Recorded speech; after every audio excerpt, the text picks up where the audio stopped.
to the third floor and enjoy the festivities from there. So we'd like to welcome Sri Radha and Krishna, and with thanks from Radha Govinda Mandir for bringing them and Prabhupada's shoes. Many devotees see them at Radha Govinda Mandir and assume that they are Chota Radha Govinda deities. That is not the case. They are Sri Radha Krishna who resided here in the 60s. The first ISKCON deities. So, so the format, as I said, is a little different. Before we get into the format, which I'll explain slightly here, it will be more of a discussion, a less formal thing. Normally, we've seen all week long, devotees have come up to the front, they've spoken their part, they've sat back down, someone else has come up. This is going to be more of an informal discussion. It'll be moderated. It's not a free-for-all, but if somebody tells a story that sparks some other story in one of your minds, then by all means, it's a give and take, okay? And if there's something specific that you want to share, then by all means, take the space to share that, whether it's relevant in that particular moment or not. We want to hear everything that you have to share in the time we have here together. We'll be here till 2 o'clock, so it's a good chunk of time to hear from everybody. Then we'll head over to Bhakti Center at around that time for Prasadam. Stick around, because shortly after Prasadam, like immediately after Prasadam, Yadubara Prabhu will give a 40-minute presentation, a slideshow, which promises to be wonderful, so please don't miss that. So before we get into that format, I would like to ask Adi Purusa Prabhu to speak. Adi Purusa Prabhu has done the Prasadam distribution at Tompkins Square Park for decades. It's a wonderful service he does, and he's constantly preparing for that service. So he's here with us today by our invitation and has to leave shortly. So he'll come and maybe share with us a little bit and then go off to do what he needs to do. Thank you. No, of course. Yeah, no, you can all stay where you are. We have to. Hare Krishna. This isn't one. Hare Krishna. Can you hear that? Yes. All the way in the back you can hear? Okay, cool. Wow. Okay, so we're just going to share one small, short story and praying to Krishna to say what he wants us to say. And at the end, we hope you'll feel inspired to say, "Oh, glories to Srila Prabhupada." Because it's not a story about me, it's about Prabhupada, right? So in 1974, Srila Prabhupada accepted me as a disciple in 1974. And at that time, 2 miles up the road from Bahulavan, there was the just vacant land where RVC building is now, where the temple building is now. And right there was one little house. It was the best thing we had, so Prabhupada was staying there, right? So in those days, we had some good neighbors. We had some wild, hillbilly, redneck neighbors who were a little more negatively enthusiastic. And sometimes they would come driving through with a pickup truck with shotguns shooting in the air, you know, making strange noises in their intoxicated condition. So since Prabhupada's house was 2 miles away from all the other devotees, they used to put me where I'd do the least damage, so they had me as a night guard there in front of Prabhupada's house. It was just forest. So in those days, you didn't get to like just go in and be with Prabhupada. It was 74, he'd already been all over the place. And many thousands of this. Maybe if you're GBC or sannyasi or temple president, you could go in and speak with Prabhupada. I was just a bhakta at the time. And so I'm standing in front of his house, and it's about 1 o'clock in the morning, the light would go on in his bedroom above me, and I could hear Prabhupada's voice, who's translating, right? And speaking into the dictaphone. And it started to rain. So the house was on the road.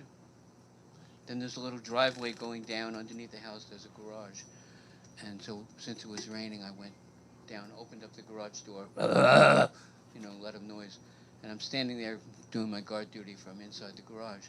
I didn't know that Srila Prabhupada could come down through the house, down to the garage. He had these little corduroy slippers. So I'm standing there, and all of a sudden I look to my left. Prabhupada! Oh my God! It's Prabhupada! What do you say? I offer about my obeisances, and then I say, Prabhupada, how can I serve you? Right? Sounds good, right? So Prabhupada is like a mountain. I saw one speeded up video clip, and they were trying to go forward, and everyone was jumping around, and Prabhupada was in the middle. Steady, calm, peaceful. So Prabhupada was like that. Prabhupada, how can I serve you?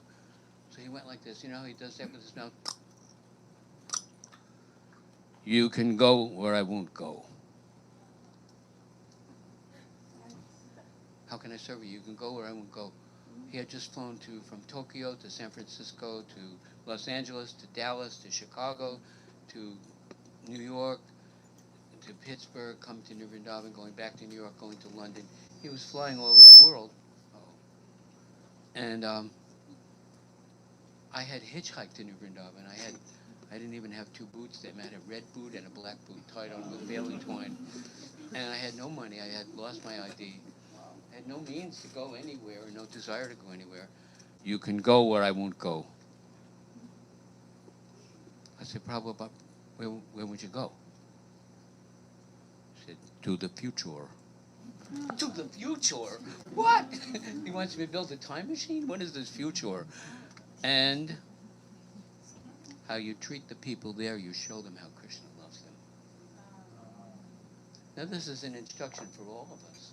Many times what Srila Prabhupada would say would be universally applied. You hear this? You can go where I won't go, and how you treat the people there, you show them how Krishna loves them.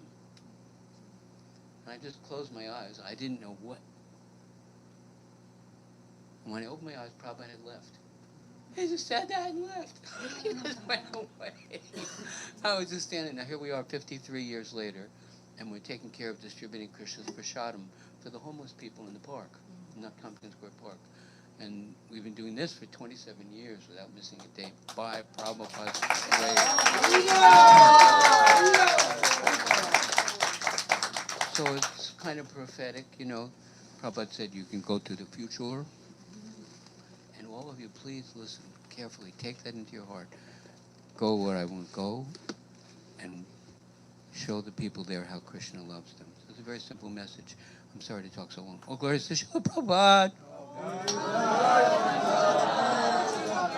I heard you say, oh, glory to Srila Prabhupada. That's the point. Oh, glory. Hare Krishna. Oh, glory to Srila Prabhupada.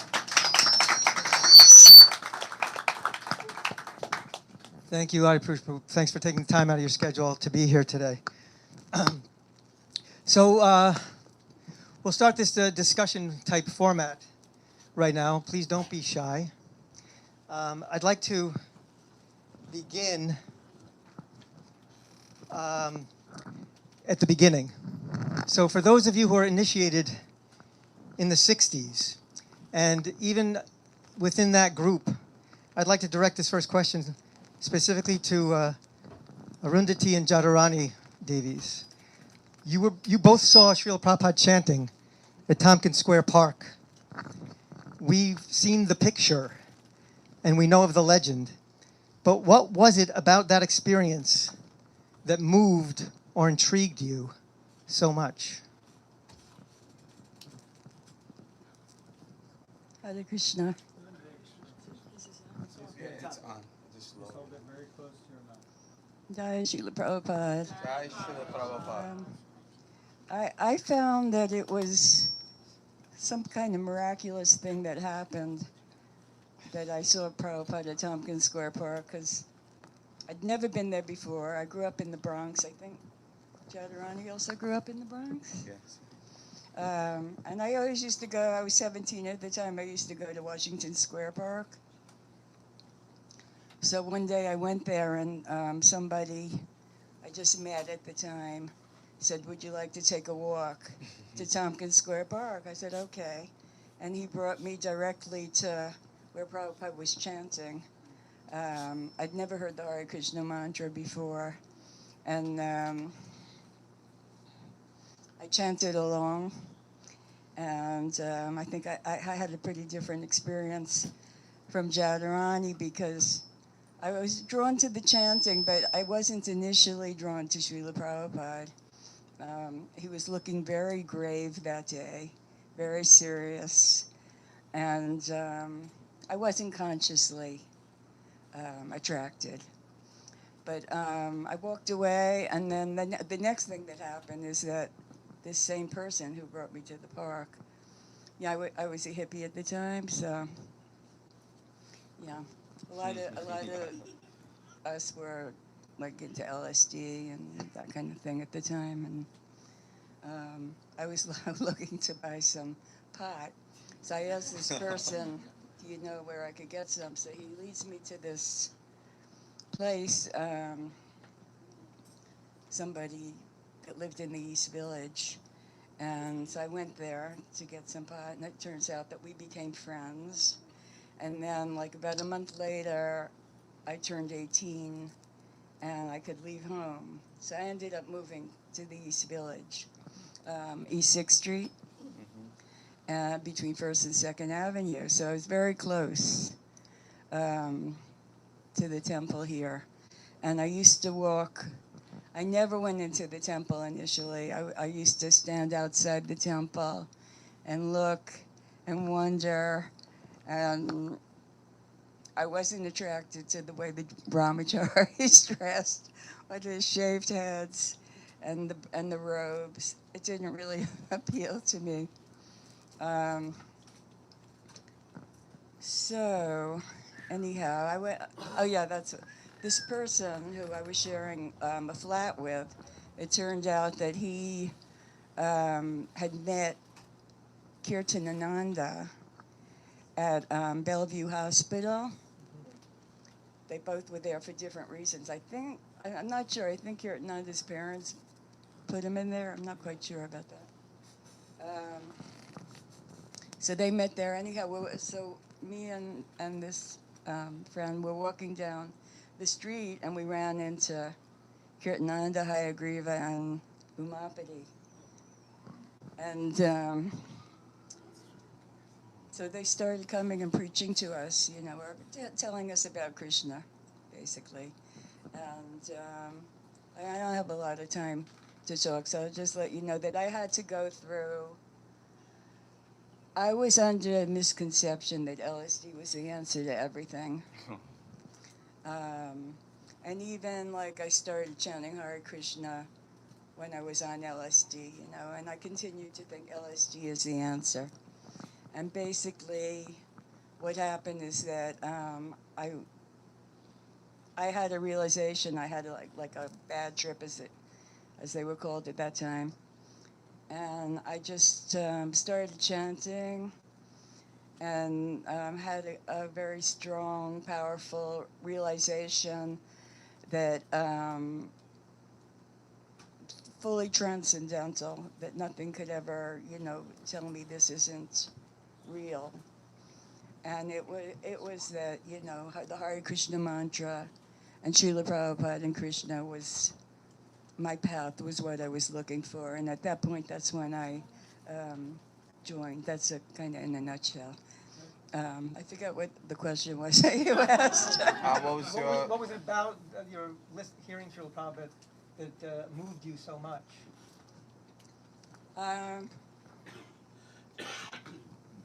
Well, or was it just a curiosity? Well, once I had that realization, that's when I got really moved. And that's when I started, learning the philosophy. Kirtananda, I agree, but they used to, they were telling us the philosophy, but I couldn't quite get it at the time. It was like, just didn't understand it. But once I had this shift, then it was the Hare Krishna mantra, basically. Mm-hmm. And, the Krishna is a person. And I was always very attracted to Krishna. Actually, I'll just tell you one little story. In New Vrindavan, I took LSD there before it actually became New Vrindavan. And there was everybody, the few people that were there, we were all chanting in our own little worlds. And it was the first time I heard a harmonium. And I gravitated to it, and I asked if I could play it. And I had kind of started going off on a bad trip. As soon as I chanted Hare Krishna just once, not even the whole mantra, just Hare Krishna, it's like all the darkness dissipated. It just left. And then I couldn't stop chanting the whole day. They had to force me to go to sleep that night. Oh yeah, so there were all these pictures all over the walls of different gods. Vishnu, I don't know who else, but there was only one of Murli Manohar. All the other pictures were flashing lights and these different designs, you know, movements and everything under the LSD. And then there was this one picture of Krishna, Murli Manohar, and I was looking at it, and I called over my friend, Randy. I said, Randy, look at this picture of Krishna. He just keeps on getting more and more beautiful. And that was truly happening. Everything else was like doing this crazy stuff. And Krishna and Vrindavan were increasing in beauty at every moment.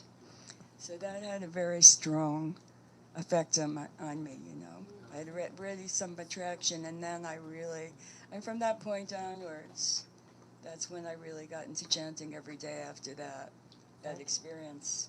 That's wonderful. Thank you. You can Thank pass you, that right to Mataji.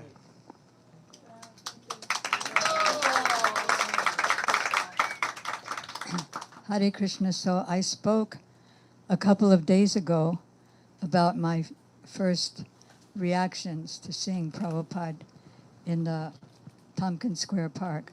So I'll just be quick about that, which is that my first impression was that he was a genie flying down on a magic carpet. And I said, no one will stop you. There's no loss, and the gain is terrific. And then he packed up his rug, oriental rug. They made a roll, and he and his disciples left to go back to this temple.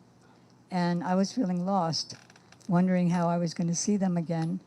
And then a man walked up to me, a stranger, and asked if I'd like to go to the temple. So I said yes, not knowing what the temple was, not having ever heard about Hare Krishna before.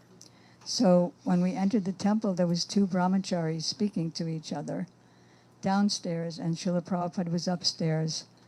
And he said, we are eternal, and everything around us is temporary. And this Krishna consciousness movement is nothing that we've made up, but the process is very old, simple, and sublime. Then he invited me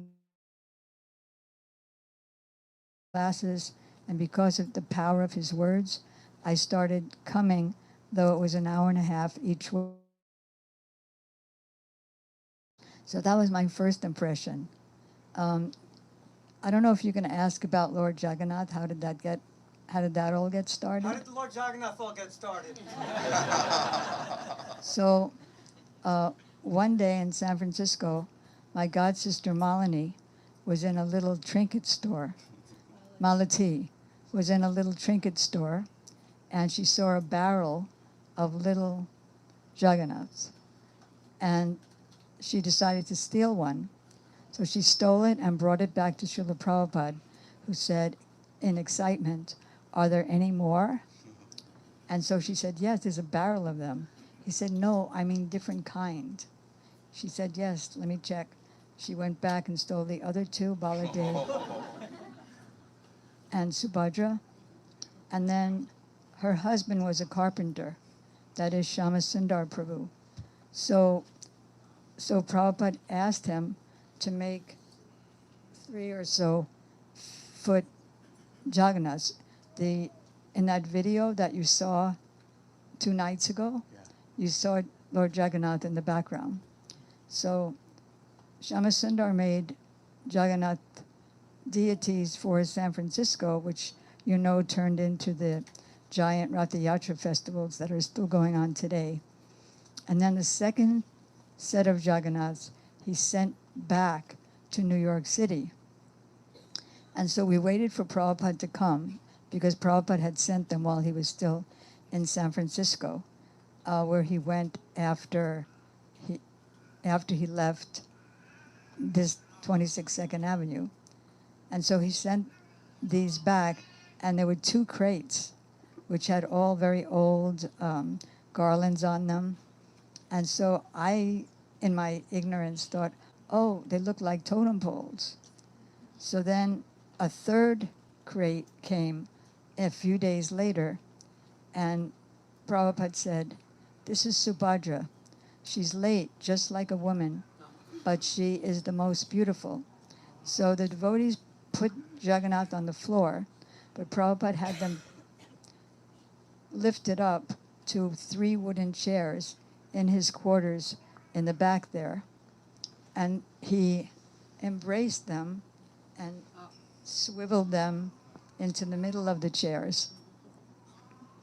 And that's how it all started.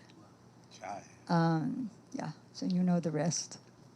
And you know, Prabhupada never made any distinction between ladies and men in terms of service. So he drew for me a small Ratha Yatra cart and asked me to put it together, not build it, but put it together for a festival. And so I asked a few devotees, and they were confused. So I just dropped it, and then other people were given the charge, and they took it. So, I mean, I just felt so guilty that I didn't do anything. Thank you, Mata.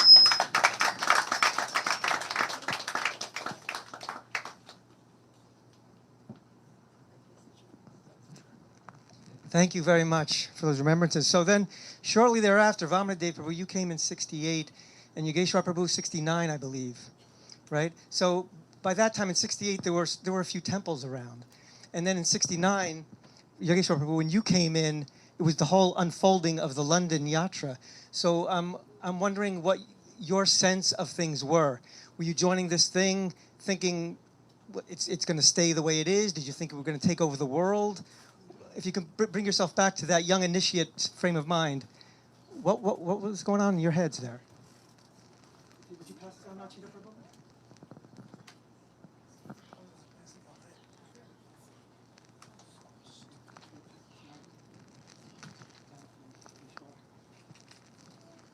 Hare Krishna. That's a question that can be answered on different levels. If you think of the time, late 1960s, early 70s, you're talking about a time that was very energetic. There was a lot of anti-war sentiment, different student groups insisting on their own studies, black studies, women's studies, and so on. So if you came to Krishna consciousness in those days, and if you'd had any of that in your background, you were comparing what these people were doing with what you knew. So I came out of the University of Wisconsin, which was it was like Columbia University, very radical, very active. We spent more time protesting in the streets than we did in classes. And when I saw the devotees, it was the diametric opposite of what I'd known in college. Here were these wonderful people doing something good. They didn't require violence to do it. They had a very compelling vision, an idea that all in time, angels, you had Shamsundar and Malati, there were Gurudas and Yamuna, there was Mukunda and Janaki. And I'll give you an example. I visited as a student. I was in France and I came. I got sick the first day I was there. So Mukunda said, why don't you come back with us to our apartment and we'll, nurse you back to health. So I did. I was a stranger. They didn't know me from anybody, but they took me into their home. They fed me. They gave me a place to stay. I did get better. And I just said, these people are wonderful. And they were always referring to Prabhupada. I think that was the magic, was that somehow the connecting thread through all of these early experiences was that they had been inspired by Prabhupada. So that was some early thoughts and emotions from those days. Thank you. Vamanadev.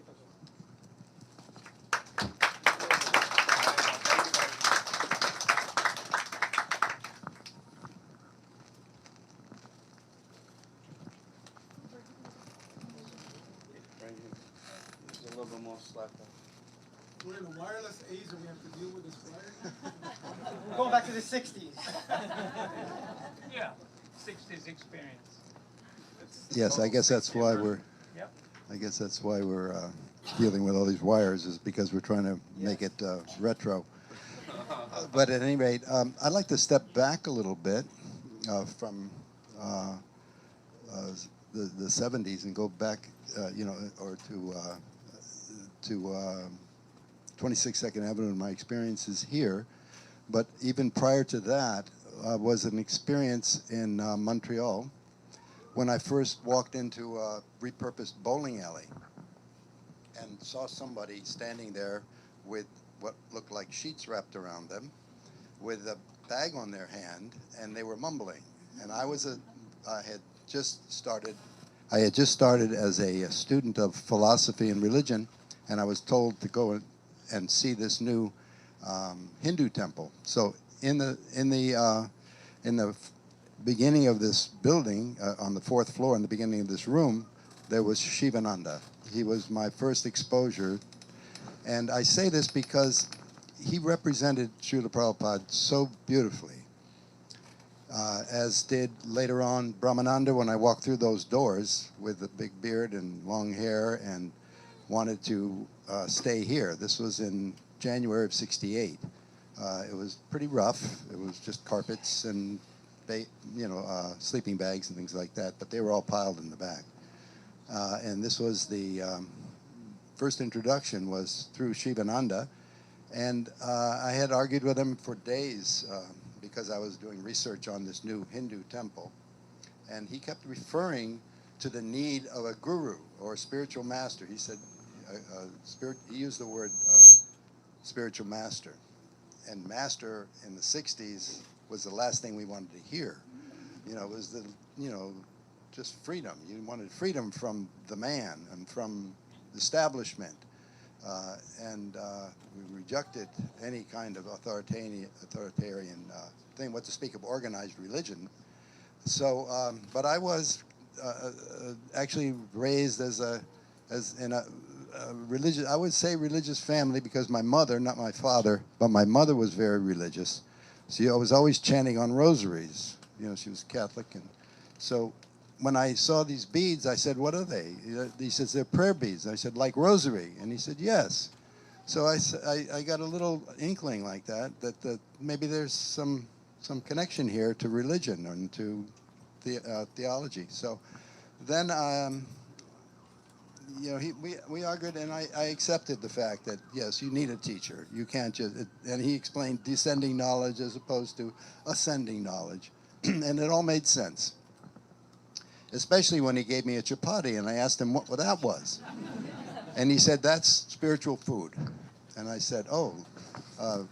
And in my tradition that I had been exposed to, we get a little wafer, and you get this big piece of bread. I said, you guys really do it right. So there was some overlap, and I later went to New York. That was in January, as I mentioned, and Brahmananda. I was on my way to see Srila Prabhupada. I had written him a letter, but it was delayed because I think he was just getting back from India. And and he just didn't answer right away. So I just went to New York instead, and I walked here, and I was going to just find out exactly where Swamiji was, and I was going to go on, but Brahmananda got all my money, so I had no way to go. But that was actually a really, really important thing, because Prabhupada recognized that and told Brahmananda to take care of me. He says, take care of this boy Robert. and he named me Vamandev or Vamanadev. B and B was interchangeable. And so my introduction in the early times was strictly through Prabhupada's disciples, because I didn't see Prabhupada until just before I got initiated, which was another 2 or 3 months. So I had been exposed to ISKCON, and I lived here, and I was the temple commander under Brahmananda, so I was living in an ashram situation. But when I saw Prabhupada in this setting, it was breathtaking. He referred to his disciples when I told him I was here, and and he said that you study under Brahmananda, it's the same as studying under me. And Brahmananda had been a devotee for what, 1 or 2 years, but Prabhupada had such faith in his disciples and in the process that he gave the power to us as devotees of him, and as devotees and as initiates to spread the word, to do it. And all you had to do is follow his instructions and chant Hare Krishna and follow the regular principles. They're very simple. It's simple for the simple, but complex for the wicked. So be simple. And I could tell you stories all day long, but I think there's others here that can probably give you some inspiration also. So I'll see. Yeah, please hand the mic over to Jadwaita Maharaj, Okay. Yes. who's also initiated at the same time as you in Yes, 1968. yes, it's a good segue. Yeah. Same ceremony, actually.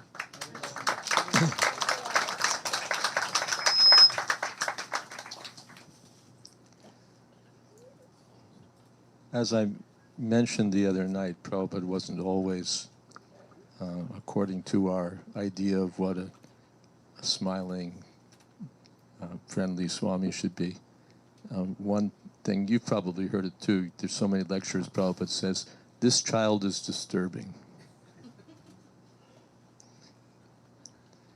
I was reminded of that.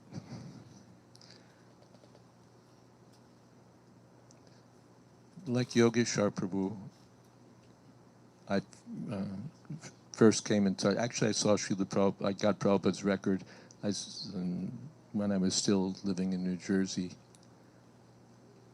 And looking at Prabhupada's picture on the back, I thought he was so old. I wondered if he could move. There he was, like wrapped up in this cloth, and I wondered, could he move? And later I found out that he could move faster than I could.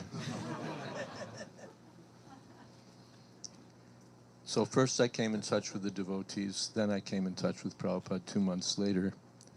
Prabhupada was lecturing on Prahlad Maharaj from Bhagavatam. He would always begin the same way. So Prahlad Maharaj, 5 years old boy, and his father, the greatest atheist, and he would go on from there. And it was great for the 60s crowd because the phrase wasn't in vogue then, but Prahlad Maharaj was speaking truth to power. His father was so powerful, and his 5-year-old boy is just telling it to him, putting the facts on the table, and this is what it is. Hitvatma patam grihamantaku. What did you learn in school? Oh, nothing good there. But I did learn that for the person whose mind is always disturbed because he's grasping for something temporary and trying to be happy that way, best thing for him is to get out and go to the forest and take shelter of Krishna. And Prabhupada told these things.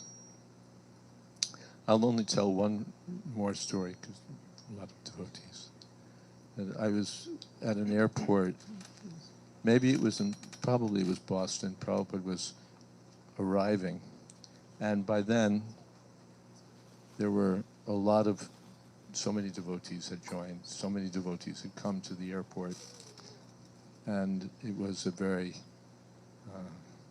tumultuous and emotional scene, and devotees were crying, and devotees were beside themselves. And I was a little toward the back with Satsru Maharaj, that time before he took sannyas. And he said, I don't feel anything.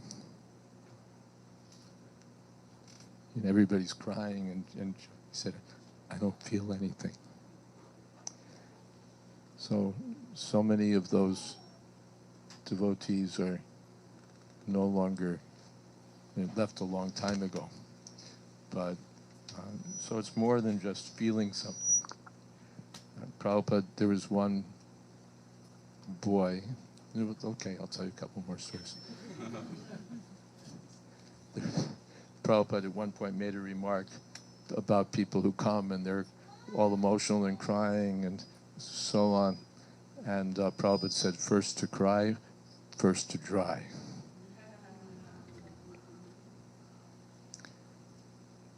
There was a boy who was coming here to, he was interested, he attracted to Prabhupada.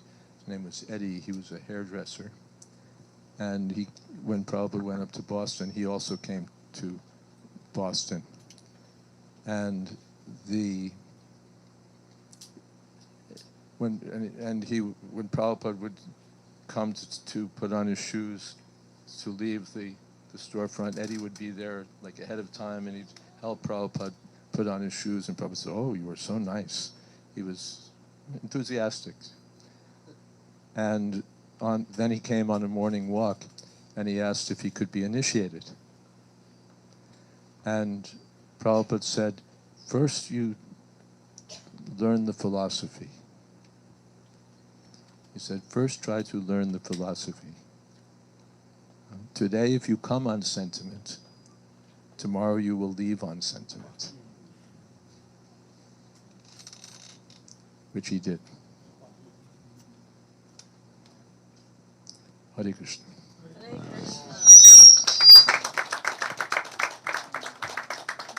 Thank you. Thank you, Maharaj. Thank you, thank you, thank you. And again, I thank you. Thank you, Maharaj, very much. I want to get back to some stories from the 60s in a little while, but I just kind of want to keep going into the ISKCON's evolution. Almost said evolvement, that's not a word. So as we come into the 70s, I imagine some of you were at the Henry Street Temple. I know Arcita Prabhu, you were there, and I've heard and Pancharatna Prabhu too.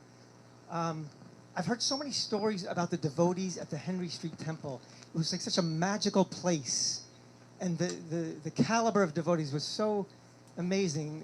Would you say something about your experiences there? Hare Krishna. First, I'd like to say that Rupa Goswami says that Krishneti yasta garitam manasajeta dikshati pantubisom jantam isham, that one should give mental honor to anybody who chants Hare Krishna and full obeisance once they're initiated. So I assume everybody here is chanting Hare Krishna. So Vanchakalpaturvya Kripasin Vivacha Patitana Pavanebhyo Vaishnavebhyo Namo Namaha. How much time? Because I'm famous for just talking and talking. 4 minutes, 5 minutes? Okay, Hare Krishna. Spring 1973.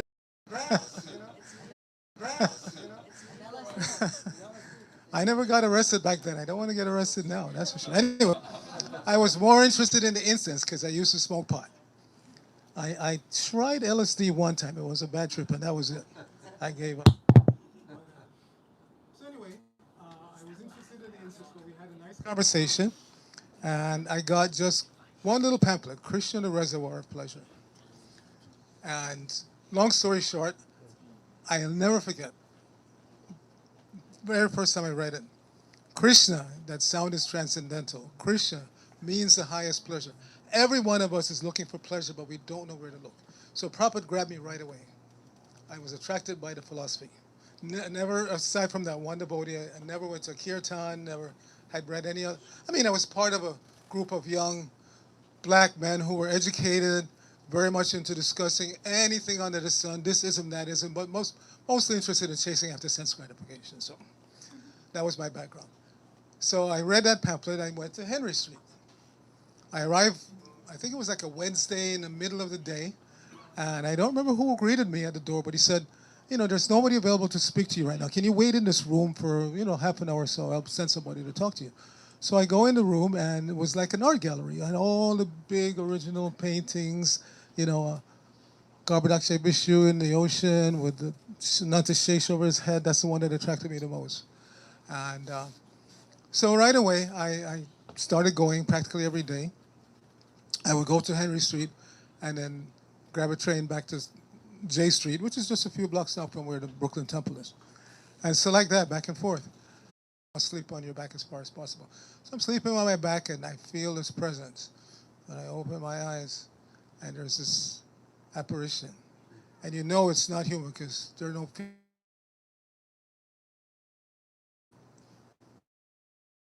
White, and she's coming at me like this.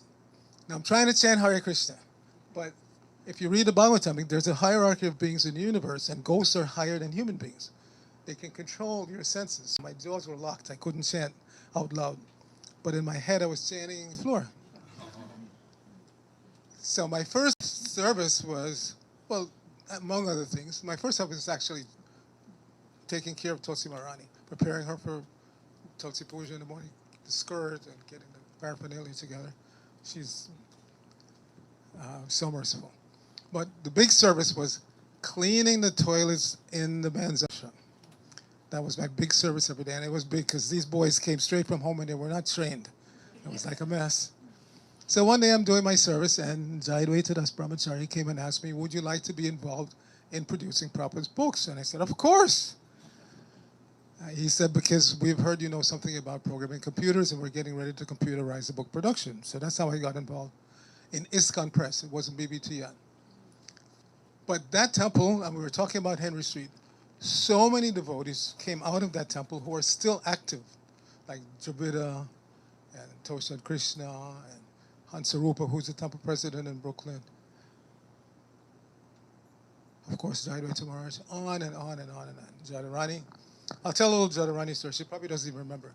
As a person who was involved in book production, I didn't go out to distribute so much. But one day, some or other, I wound up with Jadurani Mataji at LaGuardia Airport. By then, of course, this is 74, I think it was already. She's already expert, you know. So the books are going out, and I'm standing around just spinning.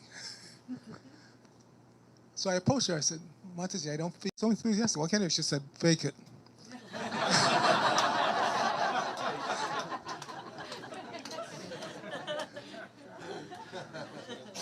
And she was right. If you fake it, it becomes natural after a while. Anyway, like I said, I could go on and on, but there were so many devotees from that temple that are still active in ISKCON and had such a big impact on ISKCON. Yamaraj Prabhu, who's gone now, he and myself and Jadurani Maharaj used to live together in Alacho. Before that, even in San Diego, along with Dravida. Prabhu is the chief editor of the BBT, on and on and on. So many wonderful devotees came out of Henry Street. Hare Krishna. Hare Krishna. Hare Krishna. Hare Krishna. Haribo, Haribo, Hare Krishna. Okay. Hare Krishna. Yeah. I spent my first year in ISKCON in Buffalo, but then Rupanuga Prabhu called me to, he took over when Bhavananda went to India. So he took over Henry Street and called me there to help him. That was 1971. So I think we moved into Henry Street in 1970. I'm not positive about that, but so the devotees we were already in the maybe 100 devotees there. I came there to be initiated initially.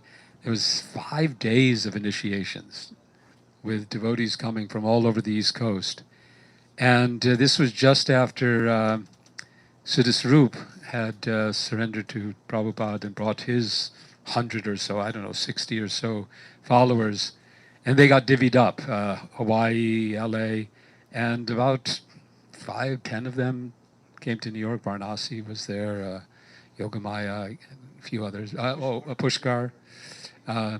So we were, that was the first impression. From Buffalo, we were a small temple. this is huge. But we were still learning how to live how to balance individual space and communal living. When I first arrived, no one had their own clothing. We had what was called the merge, and so everyone, all the brahmacharis at least, perhaps the women had their own clothing, but as brahmacharis, we had to dump our clothing at night. There was a devotee who would go down to the basement and wash it all, dry it, and bring it up and put it in a big pile, and then first come, first serve. So that was the result. Was the mismatched socks and everything else, and it wasn't just the clothing; it was the underwear too. The kopans were there. And it went so far as, toothbrushes. That takes a long time to have your own toothbrush. So at one point we had a bowl of toothbrushes in a chlorine mix. Well, we gave that up after a little while. That's not so cool. There was, so many of us. We had 2 showers, so it was like somebody stood at the door with a watch and saying, "Okay, 20 seconds," and that was it. And I became the temple commander, and so I got a little fanatical too with the leftovers and forced people to eat day-old, dal and not on plates. We found out we could take a piece of roll of wax paper and just roll it all onto the floor, and everyone would just dump it onto this wax. So that's very quick and easy. After we just roll up the wax paper, throw it out. For a little while, the Sunday feast leftovers were and then we found out, well, if we mix all the Sunday feast leftovers and let them sit for a day or two, they were very favored on the Bowery. We would bring them down to the Bowery, just like it was been told. The Bowery then was not the Bowery it is now. The Bowery then, this was the Bowery that Prabhupada experienced. And we also experienced, the derelicts, the drunks, the alcoholics just sitting on the stoops in their vomit. It was terrible. But they liked prasadam, especially if it was a couple days old, because it... Sometimes they threw it, okay. He said sometimes they threw it back at us? Yeah. But this was our kind of... You could say, what was ISKCON like in 71? So we were still finding the balance between being fanatical Hare Krishnas and being real, being practical, being more, and we were all young. I mean, I was 19, 20 years old. I mean, we were all so young and so enthusiastic. The kirtans, the classes. Of course, Jadurani was our favorite, I have to say. She was our favorite speaker. I think I could speak for I don't know Arcita, and so she was our favorite. She was just so eloquent and learned, and then Radha Govinda. There's a beautiful poem because when Radha Govinda came, now there was so much deity service and a whole. Initially, it was Shilavati trained up Rukmini, and she became the head pujari. I got to, because they needed help, so I got initiated, and I was able to serve Radha Krishna here for 2-3 months in their morning Abhishek and so on. But there was this whole group of devotees headed by, I think, Varanasi and Rukmini. She wrote a poem, Govinda's Girls, and how they just spent their whole days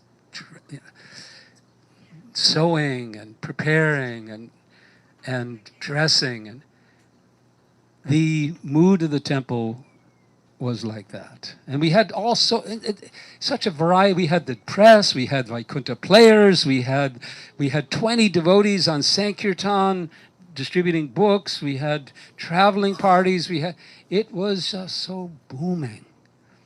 Henry Street. Good times. Good times. Thank you. Hold on to that mic. Can I add one quick prasadam story from Henry Street? Yes. The Sunday feast, I've heard Maharaj talk about this also, was so wonderful. You had two kinds of rice. You had a dry sabji, a wet sabji. Of course, halava, that's a given. But then you had a sweet samosa, salty samosa.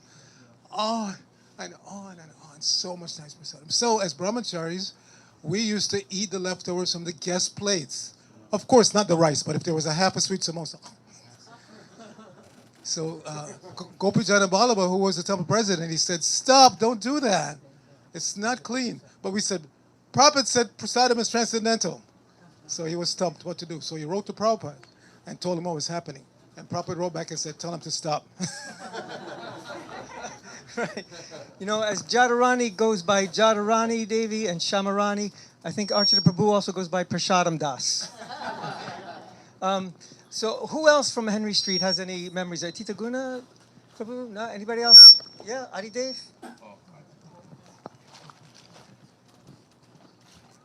I didn't live at Henry Street, but I was asked by Radhanath Swami in Austin, Texas, where I first met Vishnu John, to go up that series of initiations that you're talking about.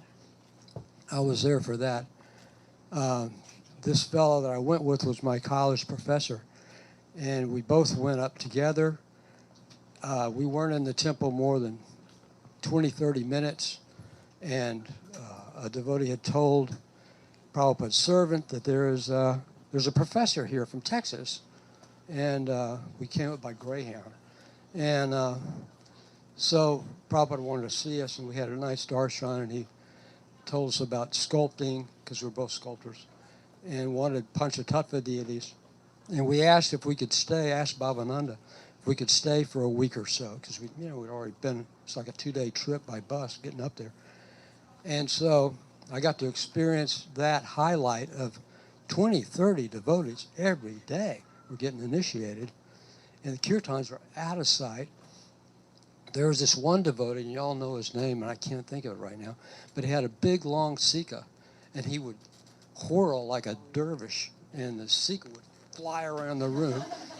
And there's one black-body devotee I remember who would beat a mridanga, and it was like there was this ring of sweat around him, because it's summertime, in New York City. And the kirtans were just unbelievable. And the wax paper, that was breakfast and lunch, And devotees were coming to New York, I heard, because Bhavananda had dictated that there would be halava served for breakfast. So devotees are sneaking out of temples from all over the place to come get halava for breakfast. And they used to use this, those scoops that you use when you self-serve? Like Microphone, please. Grains? Yeah, when you do big grains, like you go for a wholesale, that's what they use for serve the halava. So they take a big scoop and whap on this plug. Right. And of course, they're cooking all in aluminum pots, so it's like real healthy. But, Everything in ghee. Everything in ghee, though. Yeah, right. Yeah, right. Trying to think. Oh, yeah. There was a group of us, Bhavananda said, well, you can stay, but you need to do the night shift of Harinam. Okay. When's that? Well, it's midnight to 4 o'clock in the morning. And we go to Times Square, midnight, every night, come back at 4 o'clock in the morning, just crash, and then try to get up and get downstairs to hear Prabhupada's lecture. So that's what I remember. Thank you very much.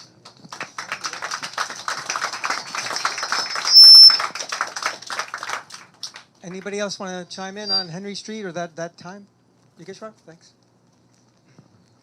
Very quickly, for those of you who were not there, and for whom these stories may not have the same sentimental appeal, there may be still a takeaway for you, which is to understand that when Srila Prabhupada came here, he was taking an immense risk by bringing the very highest level of Vaishnav culture into an environment that was not particularly receptive to austerities and to deep philosophy and to a Brahminical standard of living.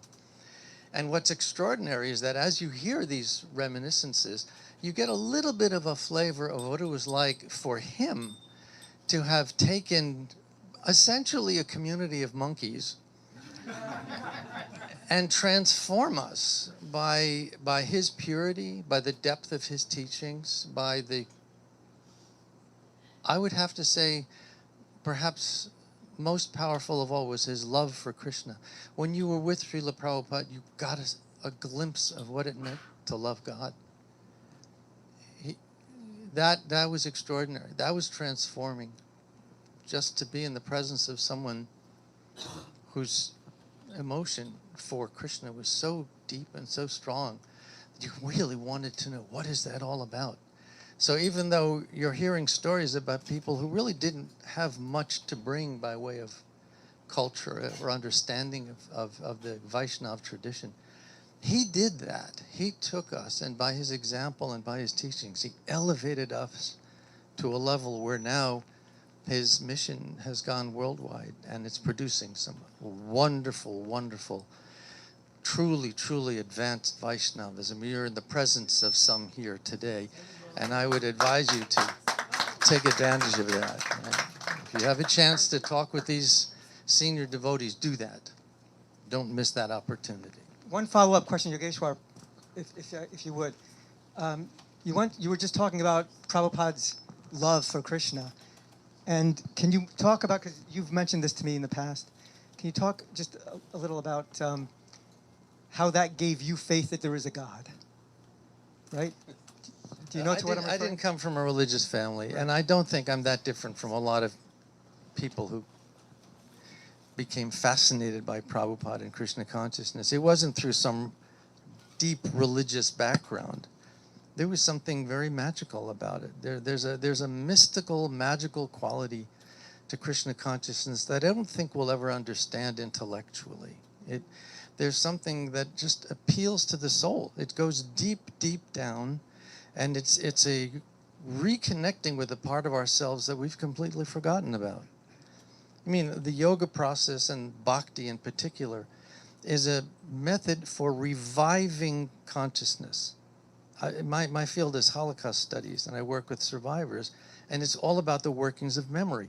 There are parallels in bhakti theology, in the Bhagavad Gita, that we're here to remember what we were prior to coming into physical form in this world. And to see Prabhupada live on that level, not just knowing himself different from the body, but having that relationship with the Supreme Being, it was so intriguing. You wanted more of that. When you were with him, you wanted to understand, who is this person? What is he experiencing that I don't understand? Anyway, that's my recollection of Prabhupada, was being with someone inspiring in everything he did. Thank you very much. Let's go Jadurani Maharaj and then Pancharatna Prabhu. Just following up on that, Hare Krishna. Yeah. When we were at Henry Street, and Prabhupada was there one summer, Prabhupada used to come in the summer. He gave a lecture, and the temple is like this, longer than it is wide. So big Radha Govinda deities are there. The Prabhupada's asana is back there, and the door to the hallway and then Prabhupada's apartment is someplace back there. And Prabhupada gave a lecture, spoke. Temple was filled, something like this, but much bigger temple, but full of devotees. And after giving the lecture on big asanas, the asanas used to change, and that's another story. Creativity in asanas. But Prabhupada, after giving the lecture, he got down from his asana and offered obeisances to the deities from in front of the asana, from the back of the room.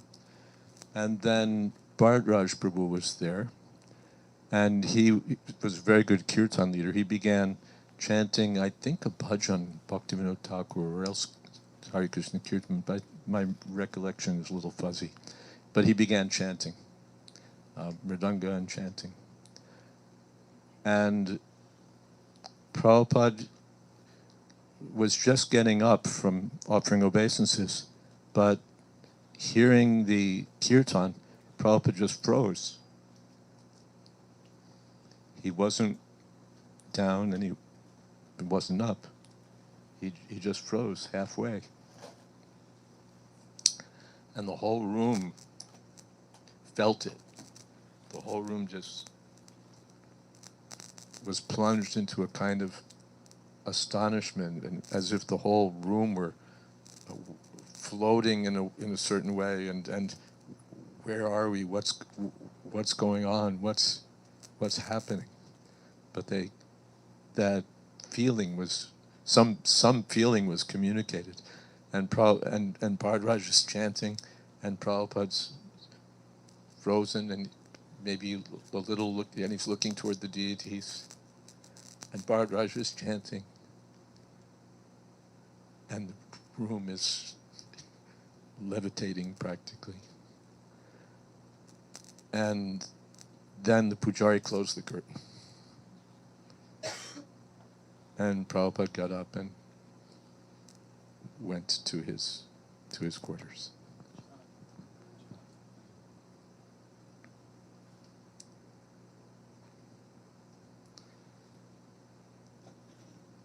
And I heard later that Bali Marjan, the GBC man there, went behind the curtain and said to the Pujari, "You fool!"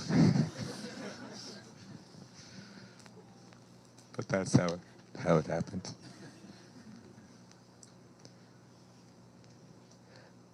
Maybe I'll just tell one other brief thing, that Prabhupada would take his massage in his quarters. He had nice quarters there. And one day someone had brought like an electric hand massaging machine. They were trying that out. Prabhupada didn't like it very much, but once they did it. And some of the artists came in and were showing their pictures. I think some of you may have seen a picture like that. I'm in it with Pushkar Prabhu. And Prabhupada, I think, again, it was Bhardraj came in, and Prabhupada had a complaint. What are these bust pictures? And he'd mentioned it several times before, but again, what are these bust pictures? Bust pictures means just the head and shoulders of the Acharya or the head and shoulders of Krishna, just head and shoulders. Prabhupada said, what are these bust pictures? And Prabhupada was taking his massage at the same time and talking with him, so he's dressed in his gamcha and his legs are extended and he's seeing the picture. What are these bust pictures? Prabhupada said, the pictures are not for decoration. He said, the pictures are for worship. And the pictures of the acharyas. The pictures are for worship. And Prabhupada extended his leg. Forgive me, Mataji. Bande Guru Sri Charanarvindam.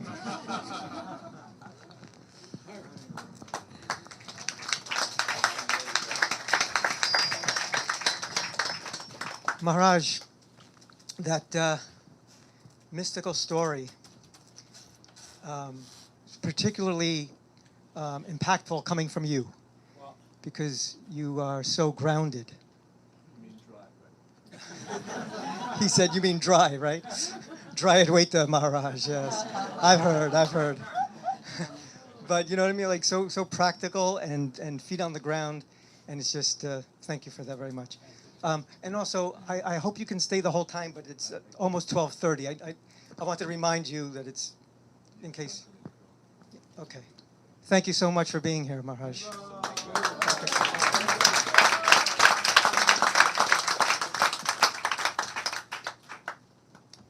Pancharatna Prabhu, please. Just a little comment, because you had one of your questions was about the mood of the movement, you could say, in the 70s, 60s, 70s. And Henry Street particularly, there was definitely a mood of expansion and growth, and things were moving. There was a real moving in the movement, and so what can we attribute that to? I think our youth was certainly part of it. I think the biggest part, of course, was Srila Prabhupada's presence. That's not to say that his presence is not with us now, but he was more doing things like Jayadvaita Maharaj just described, or like Yogesvara Prabhu described. You know, he was giving us, showing us very, very directly and personally. And so I think to the extent that we can get that, and I think that's one of the reasons why we're here today, is to try to reconnect, like Yogesvara is talking about, awakening memories. Maybe they're not your memories, but I personally feel that the memories that are there, recorded memories that devotees have, are there for you too, and that they can become your, how should say that? There's a word for it, I guess, they're not your personal memories, but they become part of your relationship with Srila Prabhupada. And that's what I'm hoping will happen. That you'll remember things. Like I think it was maybe Jadurani Maharaj was speaking, and I was reminded of Shrutikirti speaking about how he was present with Srila Prabhupada when he would arrive at so many different centers, and the centers, all the devotees were crying or jumping or rolling on the ground, and he was thinking, like, I think it was Satsvarupa was saying, I'm not feeling what they're feeling. And he describes how he was with Srila Prabhupada and massaging him and explaining this and saying, it feels like I don't love you the way they do. And Prabhupada didn't say anything. And then later in the day, as he describes it, Prabhupada said, well, he turned to him and said, do you like what you're doing? And his response, I love what I'm doing. He said, that is love. So, Hare Krishna. Hare Krishna, thank you. Hare Krishna, thank you. You can pass the mic to Yadubara Prabhu if you would. Yadubara Prabhu, you have quite a unique position in ISKCON's history, having filmed Prabhupada so much, being so up close, having access as to preserve his legacy. Any reflections during that time?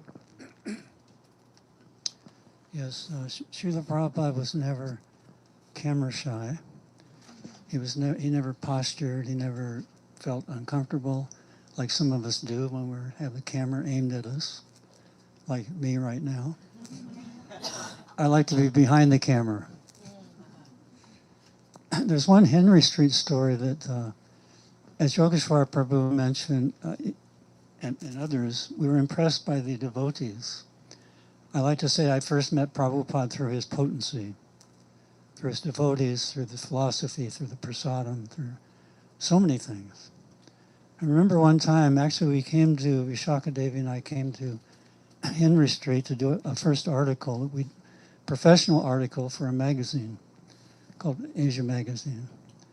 So I loved the experience of being in the temple, and she hated it.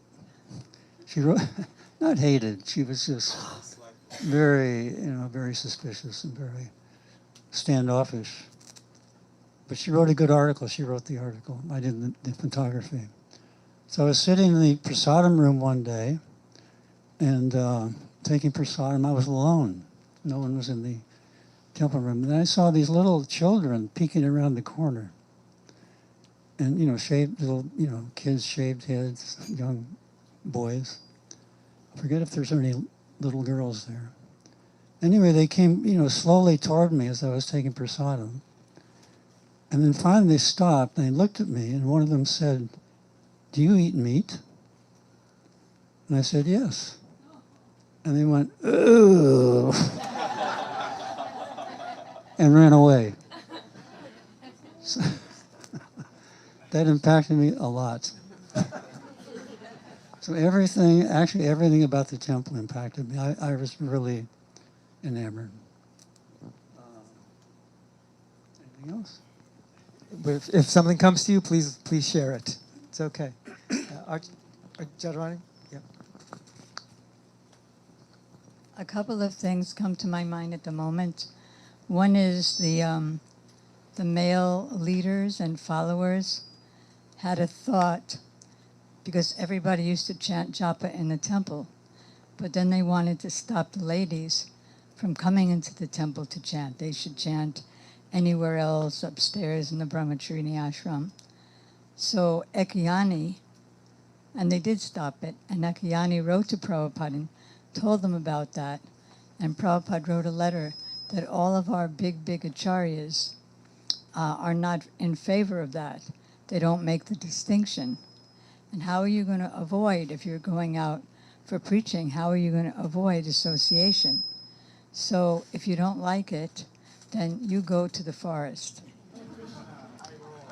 Another time, the way he used to give classes, like there was the deities on the one side, and Prabhupada was on the other side, and he would have the devotees take turns saying the verse, or saying a line of the verse, and then everybody would follow. And then he would say one word at a time, and the devotees would hear that and repeat it. Then he'd say the English. So myself and a few other of the ladies, we knew that he was giving a theme, and so we knew what the next verse was going to be in the Bhagavatam. And so we practiced one day, practiced pronunciation, because sometimes he would correct pronunciation. We practically knew everything by heart. And so the next day, we did it. And then Prabhupada noted the sincerity of trying hard. He said, "Oh, the girls are better than the boys." In the Bhagavatam.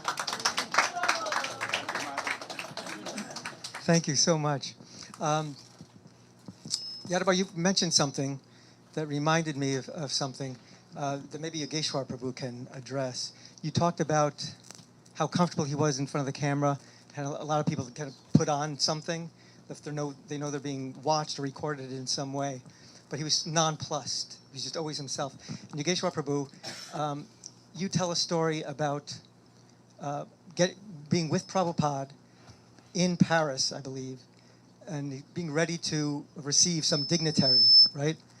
And do you know what I'm talking about yet? Okay. Being ready to some important person from the French government, and Prabhupada was seated, and you were kind of going over protocol, and telling him that he should stand up when the dignitary comes in. Yeah. Can you speak something about that?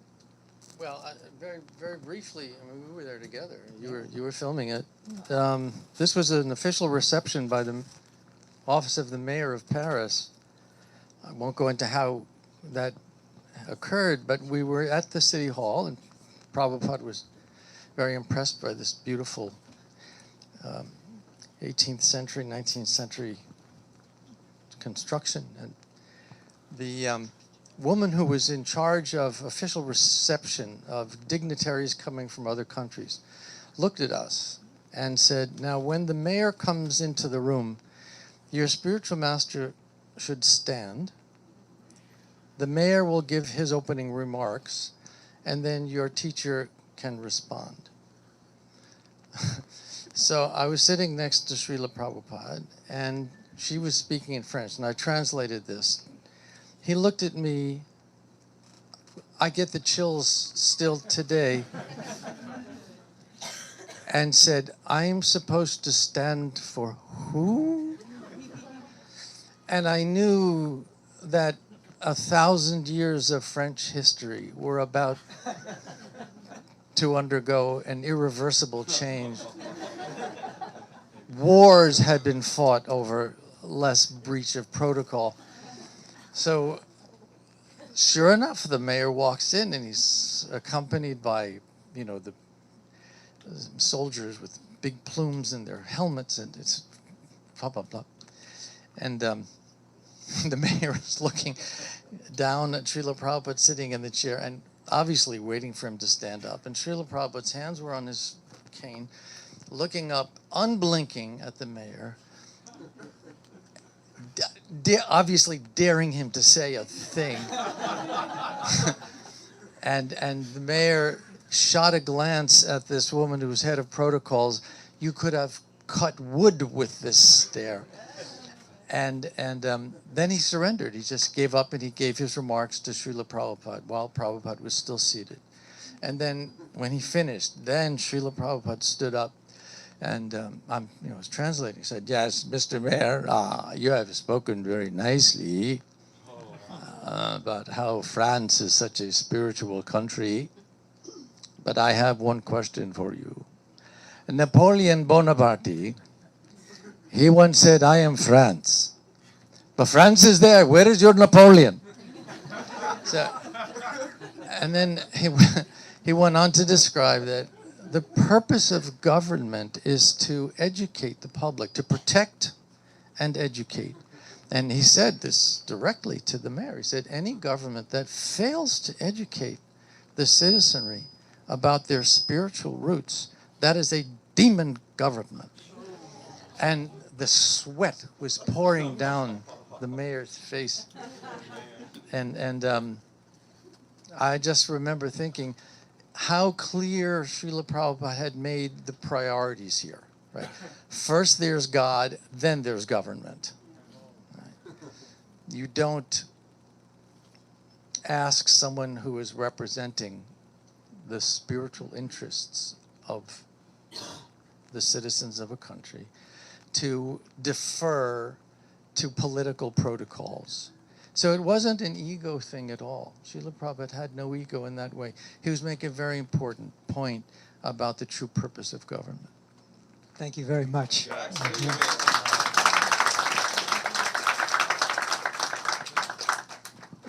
So there's another very unique perspective on our panel here. Most of us recognize most of you. Rasangi Devi on the end here, a little bit of an unfamiliar face and an unfamiliar name. But Rasangi was a student of Dr. Mishra and came to be initiated by Srila Prabhupada. Did you see, could we have the microphone? Thank you. Did you see the Swami at the yoga studio at all? No, you never met him there. So my question is, after being a student of Dr. Mishra, which is one school of thought, how did you end up surrendering to Srila Prabhupada, which is a different school of thought? Such a good question. I first want to say that although I wasn't planning to speak, I'm inspired by hearing everyone's story, how they've been captured, you know, how Krishna has made it possible for them to come. And I'm reminded of the Bible verses of Luke and Matthew, where it talks about the one sheep that strays and the shepherd going after that one lost sheep at the expense of leaving the other, the 99. And I just feel like we're blessed, so blessed to have been found in different ways. And that shows Krishna's unique talent, his love for each of us, wherever we were, to bring us. So I'm going to tell you a little bit about how I came. And I got initiated in '73 in Los Angeles, but I came in touch with devotees way before that. I lived in New York City. I was going to NYU. And I lived in the Integral Yoga Institute, Swami Satchidananda's institute. That's how I was into drugs, sex, and rock and roll, big time too. Big hobnobbing with stars, and yeah, it was big at that time, right? We were just searching and experimenting. And I really believe that my life was saved, you know, by getting into spiritual life, yoga at the time. And I would see the devotees. I might have seen you, Shamarani Didi, and the others, but I would walk the other side of the street.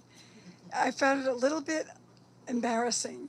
I was a meditator and a yoga student at the time, so the chanting was a little unnerving. But then I was up to Ananda Ashram, which people have heard of, which belonged to Dr. Mishra. And Swami Satchidananda had a house on that property. I went there. Then I became Dr. Mishra's student. and studied Sanskrit. And Dr. Mishra is a Shaivite, disciple of Lord Shiva, so to speak. But Prabhupada was friends with him. And he gave Prabhupada a place to live when Prabhupada first came to New York. And and Prabhupada would go up to Ananda Ashram. I wasn't there at the time. And he would allow Prabhupada. Prabhupada spoke, I heard, but very strongly. And after that time, Dr. Mishra wouldn't let him speak. He would lead chanting. He could only chant.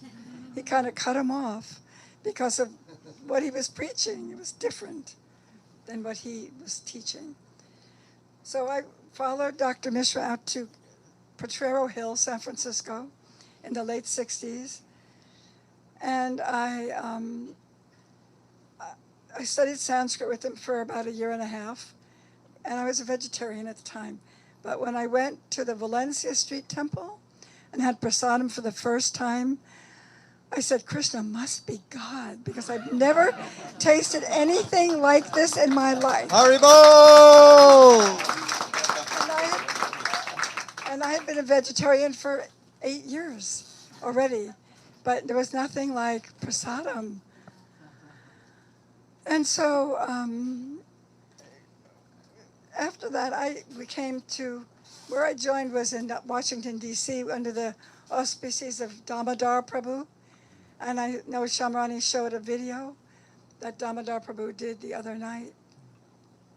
Wonderful temple president, and it was glorious. It was like we were under the spell of the Pied Piper. That's all I can say, right? We were just caught in a wave, you know, and we just had, it was a no-brainer that we were going to follow the wave and surf the waves. I mean, that is not exactly how I feel now all the time, but it's nice to remember, Nice to remember those early days of throwing everything to the wind. I mean, I'm from a conservative Jewish family too, who thought I'd lost my mind. And yet, there was nothing holding me back. I was going to pursue this. That was 53 years ago. So, then out to Los Angeles. I also just want to say that we in Los Angeles, I realize now how blessed we were. I was there when Shamarani was there. I used to read to her, because there were book marathons. To publish these priceless books, there was pressure. Prabhupada put pressure. And so everyone was under pressure, like a pressure cooker. And he would give class in the morning, though. Prabhupada was there for a lot of it. So I got to hear class from him for months on end. And my child received cookies every day from Prabhupada's hand. And I kind of took it for granted at the time, I think. But now I look back and I just can't believe how lucky and fortunate we were. And those days of, and then presenting the books and Prabhupada being so pleased, and like the rest is history, because those books are all over the world in so many languages. Right, Jadurani? Like, oh my God, there was so much pressure. You thought you were going to die. You thought, how can we go on? How can we keep this up? And yet, we did. And the result is everybody in the world, like, getting to know about Krishna. Yes. Thank you. Thank you so very much. I just on behalf of the first ISKCON temple in the world, I welcome you here, and I thank you very, very much for coming today. I think that sparked something for Arcita. Yeah, just two quick things. Since we were talking about Henry Street, it wasn't all peaches and cream. On one side we had Puerto Ricans, and the other side we had Italians. And both communities hated us. So at one point, this happened just before I moved in '73. They actually attacked the temple. Yeah. And one quick thinking devotee went down to the kitchen and heated up some water and threw hot water out the window. Yeah. Anyway, so that's one thing. And then because you mentioned the marathon, in spring '75, They closed down ISKCON Press, and all of us who were serving at ISKCON Press in New York. I mean, there was the Henry Street Temple, and then there was Tiffany Place. So you had to walk like a block and a half to get to the press where we did all the books. So they closed all that down, and they sent us all out to LA in the spring of '75. And, coming to Krishna consciousness from being a college student, I used to ask a lot of good questions. So anyway, after the marathon, just to make a long story short, everybody who took part in that 17 volumes in 2 months marathon, we got to go on a morning walk with Prabhupada. Because generally only the big wigs would go, the TP and the GBC and people like that. Small people like me, we didn't get to go on morning walks. But because we were part of that marathon and Prabhupada was pleased, we all got to go. And again, having a reputation, everybody in Henry Street practically was like that. Good questions, very, very, very philosophically inclined. So the devotee said to me, ask Prabhupada a question. I didn't really want to ask any questions because when I hear Prabhupada speak, everything's clear. Everything is clear. I learn more hearing Prabhupada's lectures than reading his books. When Prabhupada speaks, it's just, and like she said, we had months of hearing Prabhupada speak in LA, so everything was clear. But the devotee said, come on, you ask good questions. Ask Prabhupada a question. So I'm thinking. Says to Srila Prabhupada, a lot of us came out of Christianity, and in Christianity they have this concept of virgin birth, that the Virgin Mary gave birth to Jesus without the touch of a man. So Prabhupada walked for a few steps, and then he said, a woman cannot give birth to a child without a man. So maybe she was impregnated by God, and it was God directly, but there has to be a man. She can't give birth to us by herself. So I was satisfied, and so we kept walking, and then, come on, ask Prabhupada. Foolish me, I'm thinking what to ask. There's nothing, everything's clear. But I had to ask because the devotees are prompting me. So I said, Srila Prabhupada, we know in this material world, we're soul within a body, but there's so many other living entities within the same body. Like there's so many worms and germs and, they're inside your body. You're thinking you're the master of this body, but there's so many other living beings sheltered within the same body. So foolish question. I said, is it like that in the spiritual world? And Prabhupada said, what did he say? And somebody repeated. Prabhupada said, no. That was All right, thank you very much. Jadurani, yes. To your right, Jadurani. Just one little thing about Henry Street. So the ladies got to walk with him on morning walks throughout the streets of New York. And 2 things he pointed out. The houses, the buildings of New York. In between the bricks, there are like little plants climbing up. And in between the sidewalks, there are plants also. So that in the heat, the sidewalk wouldn't break. So Prabhupada asked, do you know where this came from? These are all personalities from the heavenly planets. And when their pious credits are finished, they come down in these forms. They can. There's many forms, but these are them. Wow, thank you. Thank you so much. One more Henry Street thing, if you don't mind. Okay. Occasionally, well, maybe more than occasionally, we would get some really crazy person joining. So I remember one morning, one devotee was pacing back and forth very nervously and chanting like, Hare Krishna, Hare Krishna, Hare Krishna. And then he just went up to one of the windows and just punched right through it like that. And his hand was bleeding and he didn't even notice. So what did the temple authorities do? They did exactly what they did when anybody flipped out. Apologies to you, Vrindavan. They put him on a bus with a one-way ticket to West Virginia. Thank you. Thanks for that tidbit. And back to Jadurani.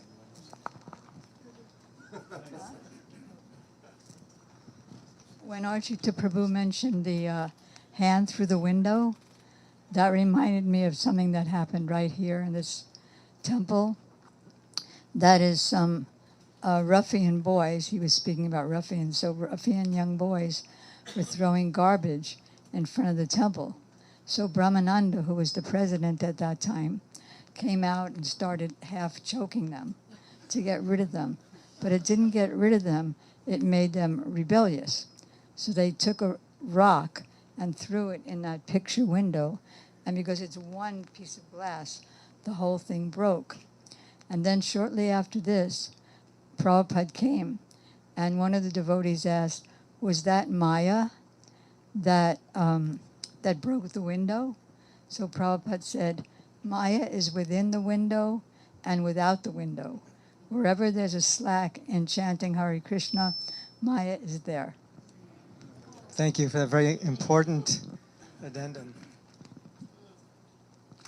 Something else? Yeah, well, that reminded me of here when Prabhupada came back from San Francisco, and Mr. Coleman, who produced Prabhupada's first Radha Krishna album. The Happening album, yeah. The Happening album. He and his wife were driving Prabhupada back from the airport to the temple. And so Mr. Coleman wanted to show that he knew the philosophy. And so he said, you know, Prabhupada, there's more Maya out here than ever before. So Prabhupada said, well, that depends on how you look at it. Just like if I see your wife and I think, oh, this is Mrs. Coleman, then everything is fine. I'm not having any problem. But if I forget that she's Mrs. Coleman, then I can get into danger. Haribol, thank you. Thank you. I'm going to read a question that we got. First, I got a message saying I'm watching online and I'm having a great time. So thank you. And a special thank you to Bhava Bhakti, who's been streaming all of these programs all week long. Thank you. This comes from Shilpa, who many of us know. She says, many of you have been practicing Krishna consciousness for over 60 years. During that time, I'm sure you faced many challenges, moments of resistance, doubts, setbacks, or difficult phases in your spiritual lives. For those of us who are just beginning our journey, we also encounter our own struggles and obstacles. Looking back on your own life, what is the one quality that helped you persevere? What sustained your faith and kept you practicing through all the ups and downs? If you could leave the next generation of devotees with one essential piece of advice to help us remain sincere and continue on this path despite challenges, what would it be? Take a moment, and I'd just like to ask if anyone who hasn't spoken, Smara Hari Prabhu, Radhanath Maharaj, Atitaguna Prabhu, if you would like to address this first, and we can hear from several of you.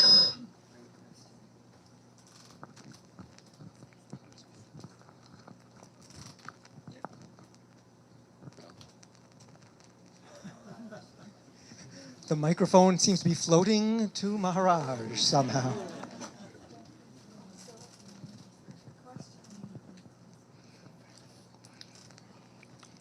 The Association of Devotees. Ramananda Rai was asked by Sri Chaitanya Mahaprabhu, what is the great suffering? And Ramananda Rai's reply was, to be without the association of devotees is the only suffering I know. And to associate with Srila Prabhupada and the devotees, you know, through our sadhana, through our service, is the way in which we can take shelter of Krishna in every situation of life. Thank you, Maharaj. Would someone else like to address that? Smara Hari Prabhu? Yeah. Haribol. When the question was asked, I was thinking the same thing. What would I recommend to someone who is aspiring for Bhakti Yoga, aspiring for bhava, loving reciprocation with the Supreme? How does one attain that? And I agree that I came up with the same exact thing that Radhanath Maharaj had just said. Association. There is within Nectar of Devotion and within other scriptures, other Goswami scriptures, it is recommended that in the age of Kali, with the authority of the Kali Santarana Upanishad, that the method for attaining love of God, God consciousness, in this age of Kali is the chanting of the Mahamantra, Hare Krishna, Krishna Krishna, Hare Hare, Hare Rama, Rama Rama, Hare Hare. And according to that principle, Jiva Goswami, he explains that this is the most efficient method for attaining love of God. But he says, even more important than the chanting of the great Mahamantra is devotee association. And one time there was a situation that I didn't have devotee association, and I was thinking of the devotee, trying to think of a devotee of whom I respected least or had the least affinity to, or didn't want anything to do with them. And I finally came up with one character, and I just got down and I prayed that I could have the association of that devotee right now. It was, so yes, devotee association is just so wonderful. So if you take any given devotee, the next person who walks in the door, whomsoever that should be, if we don't see wonderful, amazing spiritual qualities in that devotee, it simply means we're not paying sufficient attention to him. Our lack of seeing wonderful qualities in other spiritual aspirants is simply our lack of focus, our lack of attention on the quality of service that this person is doing, and the love which the bhakti creeper which is growing within his heart. All glories to the assembled devotees. Hare Krishna. Jai.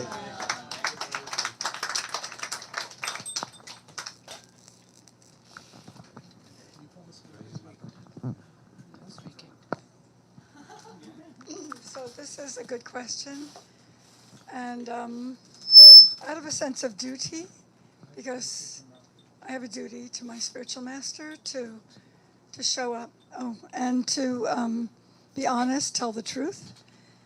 And I loved what you said, Smara Hari. That was so beautiful. So it inspired me because there's so many things that I could share. I field is psychology in this world, and I have been fortunate to use it in a way to help people overcome their lower nature and get rid of the weeds that are growing in their hearts. So I just wanted to share that, yes, association is so important. How we associate with each other is so important. You know, we want to be able to have loving relationships, not just formal or phony.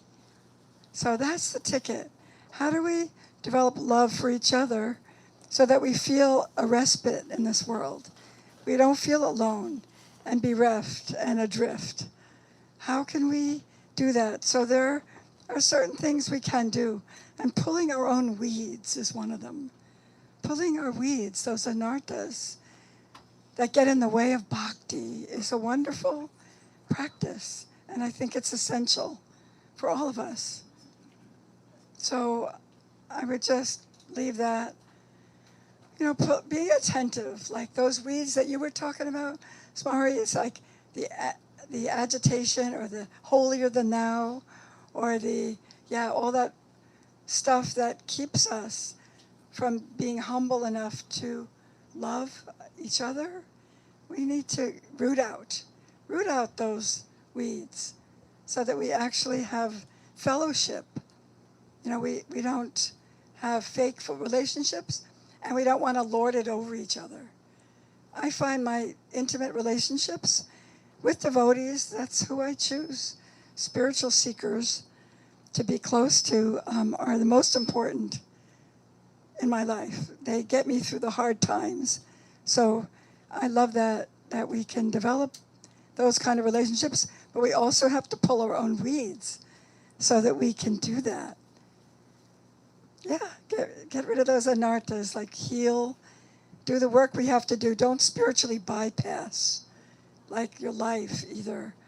It's not possible, because we try to get spiritually bypassed and we land back down on our butts. So, yeah. So join up with enthusiastic seekers and regularly get inspiration from one another and continue to plant the garden and pull the weeds. Thank you. Thank you. So at this point, I would like to jump back into the 60s. Arundati, Prabhu, you've had the experience, the unique experience, not a lot of people have had, of actually spending time with Srila Prabhupada in temple as well as in his apartment. So I wonder if you can share something there. I'd like to hear from you on that. And then after that, maybe we can open it up a little to some questions that you all might have here in the studio audience. Okay? Sorry, I'm conditioned by television. Well, when I was telling a little bit of how I got into Krishna consciousness, originally, when I first saw Prabhupada Tumban Square Park, I didn't actually join till about a year and a half later. Is this on? It is. If you could just close to your mouth, please. Yeah, about a year and a half in 19... The problem is that it feeds back from the speaker, so you have to make sure your back is to the speaker. It's actually, it's okay. The volume Yeah, I think it was at the end of the summer, 68. I came to the temple. It actually had just moved to 61 2nd Avenue at that point. And Ramananda was the temple president then. Trying to remember. Oh yeah, and then Ramananda said, why don't I move? I think it was the first Brahmacharini ashram, all women, was in Boston. Was that the first one, Jadurani? First Brahmacharini? Yeah. It was, so he suggested that I go there because there wasn't any place to live here. So that's how I met Jadurani and the other Brahmacharinis that were there. So then, Srila Prabhupada was coming to New York in, I think it was the spring of 69. And most of us came down here to greet him at the airport. And it was the most wonderful airport greeting with Srila Prabhupada. They were all wonderful, but it was the most wonderful one for me because it was the first time I was seeing Srila Prabhupada in person after I'd seen him at Tompkins Square Park. So we all met him at the airport and we were waiting. I don't know how, maybe there was about 50 devotees. We were waiting at the wrong gate. And suddenly somebody sees Prabhupada, and they say, Prabhupada's coming from there. And everybody ran to the gate Prabhupada was coming from, and we all fell down at his lotus feet. Everyone was just ecstatic.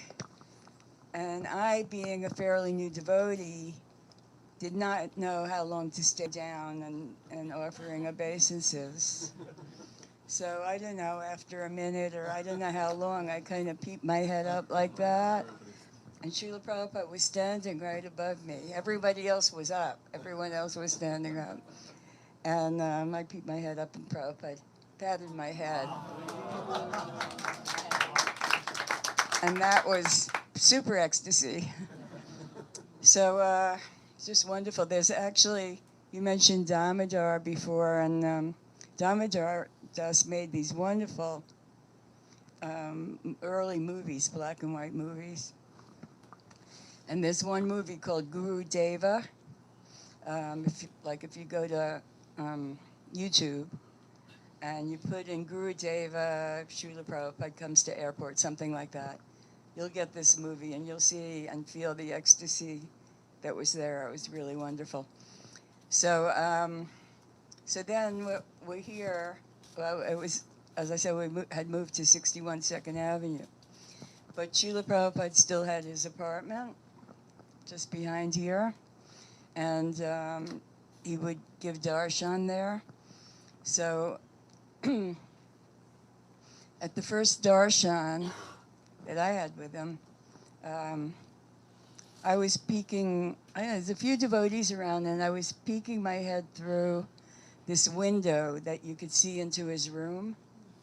I was actually being quite rude, I think, now, now when I think about it, but at the time, just looking at Prabhupada. So Prabhupada called me in to the room, and I had already been initiated through the mail. I had my name. That was pretty common in those days. If Prabhupada wasn't nearby, he would initiate you through he'd chant on your beads and send the beads to you with an initiation letter. So this first little story will probably be interesting to people who know Pradyumna. At least I relate it to him. When I went into Prabhupada's room, he said to me, he asked me what my name was, and I said, Arundati. I didn't know how to say the name. And he said, oh, Arundati. She was the wife of Vashishta Muni, the great sage. And then he said, so Arundati, you will marry a great sage? And I said, yes, Srila Prabhupada, I will marry a great sage. And for those who don't know Pradyumna, he was a great sage. He was Srila Prabhupada's first Sanskrit scholar. He worked on pretty much all of Prabhupada's books, doing the Sanskrit editing. A very sage-like person. So it was kind of prophetic, I would say. And then the next time I went up for darshan during this same time period, Prabhupada came out of his room after the darshan, and he said to his servant, Purusa, see if there's anybody that would like to come here and bathe my deities in the morning. And I just yelled out, oh, I'll do it, Srila Prabhupada. And I didn't know anything about deities, never seen a deity, I don't think, at that point. And or anything about, second initiation or anything. So Prabhupada said, okay, come tomorrow morning, and I will show you what to do. So I come the next morning, and the deities were like right across from where Prabhupada was sitting.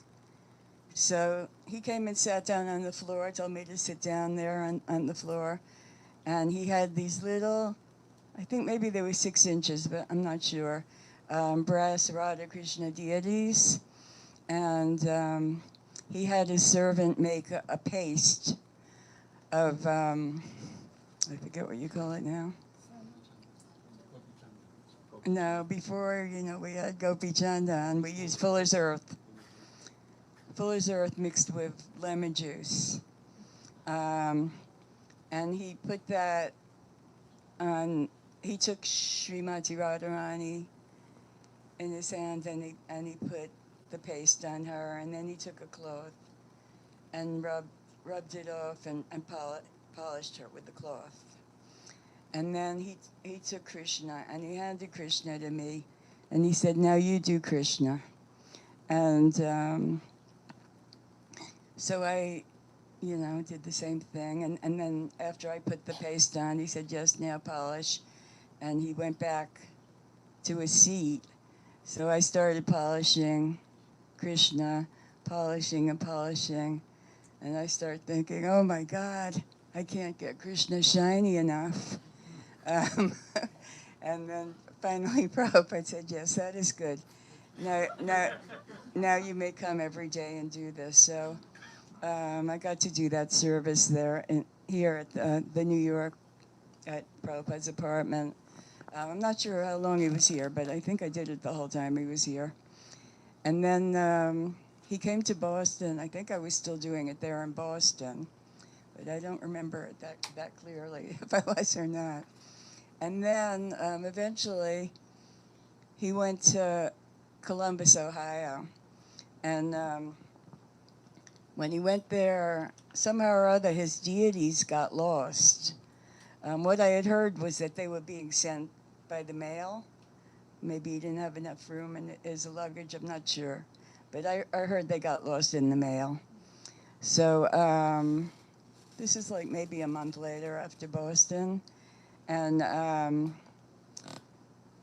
yeah, and I had been, Prabhupada had performed a wedding when he was in Boston. The three brahmacharinis that were there got married. Prabhupada said everybody, the women, he wanted the women to be married ideally at that time. And it was either arranged by him or they kind of knew they were going to be together already, the couples. So I won't get into that's kind of a long story, the wedding, but I was gonna get married then. I was supposed to get married then, but I didn't. I freaked out. And I didn't. I was like, oh my God, I don't want to marry this particular person. And I was very in huge conflict because Prabhupada, had said, get married. And so I went into his room. Satsvarup brought me into his room. And Satsvarup said, Arundati's very upset. She doesn't want to marry this person. And Prabhupada said, that is all right. Nothing is by forcing Krishna consciousness. If you don't want to get married now, you can get married at some other time. So I was very relieved. And anyhow, that marriage, kind of famous marriage, it was in the back, one of the Back to Godhead magazines. And for me, the whole temple changed then because everybody was a grihasta at that point. Jadurani was with Satsvarupa, and then these three couples got married, and there was one brahmachari, Devananda, and I felt really alone all of a sudden, like I didn't fit in. So I started praying to Prabhupada and Krishna after a week or so. I was like, Prabhupada, I'm sorry I didn't get married then, but please send me a husband.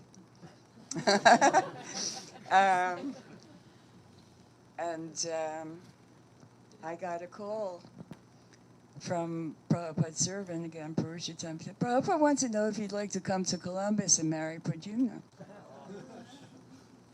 And I had met Pradyumna once.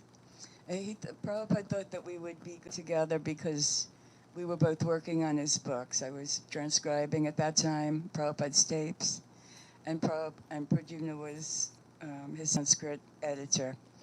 So, he thought we could work together, serve together. And that would be, by serving Krishna, that would unite us together. And so I said yes right away. And I went the very next day to Columbus. And so when I went to see Prabhupada, just ending the story about taking care of his deities, when I went up to see Prabhupada in his room, and the deities, as I told you, they had been lost. And somehow they came back that day. And Prabhupada said to me, the deities liked the way you took care of them, therefore they have decided to return.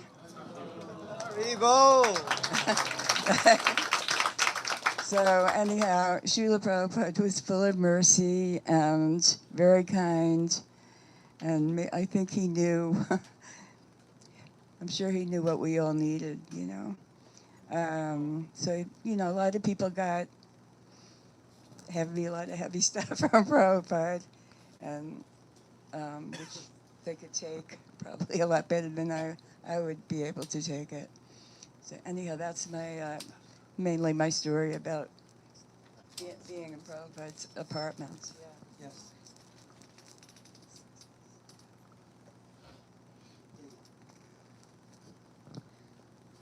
So Prabhu asked about the 60s, so her talk inspired me to remember some instances, and I'm being stared at right now by Panchatattva.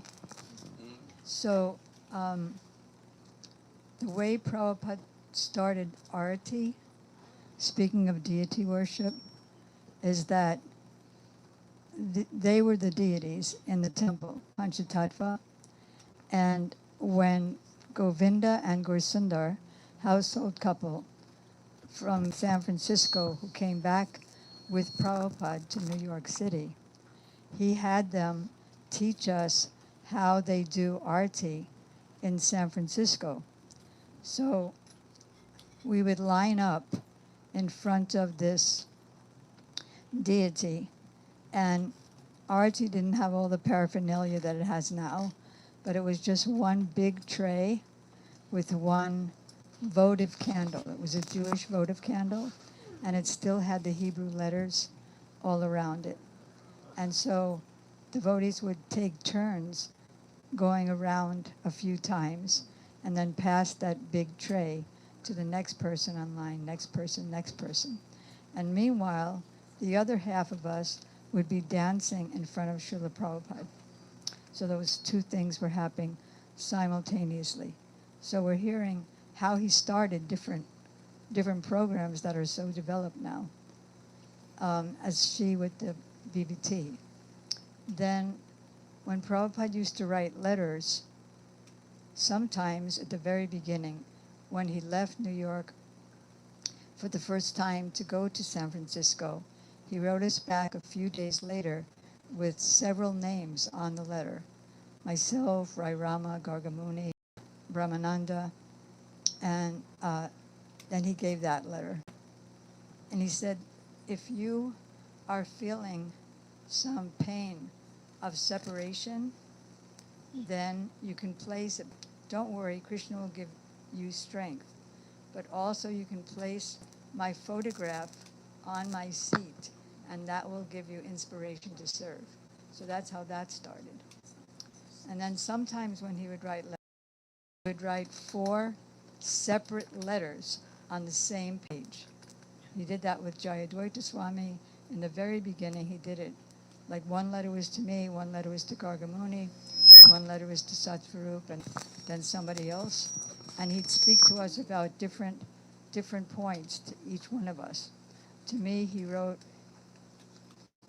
just make Krishna your husband. Mundane husbands and wives never get along. This doesn't mean the devotee husband or wife, but mundane ones. Because since we're not the body, the base platform of existence is false. So how can you expect to have anything real from a false foundation? And then he was so personal, he wrote to Gargamuni that, so I think you went to visit your mother along with Brahmananda. I hope she's better now. So he'd write to each of us what he wanted us to hear. So that's how he started the letter system. It was all typed. It was all in his typewriting from that, very ancient typewriter. Okay. Thank you. Thank you very much. You can, I'll go take that. Just one sentence about Radha Govinda, because I was there when the deities arrived from India, and then he had a thing of putting sticks under their skirts.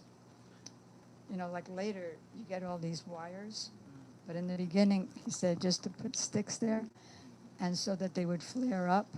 And then one day Prabhupada walked in and said, "Oh, Radha and Krishna are dancing tonight." Beautiful, beautiful. Let's go in that direction for a minute here. I know said we'll take some questions, and we will. But since the deities are here, does anybody have any pastime reflections, memories about these Radha Krishna deities?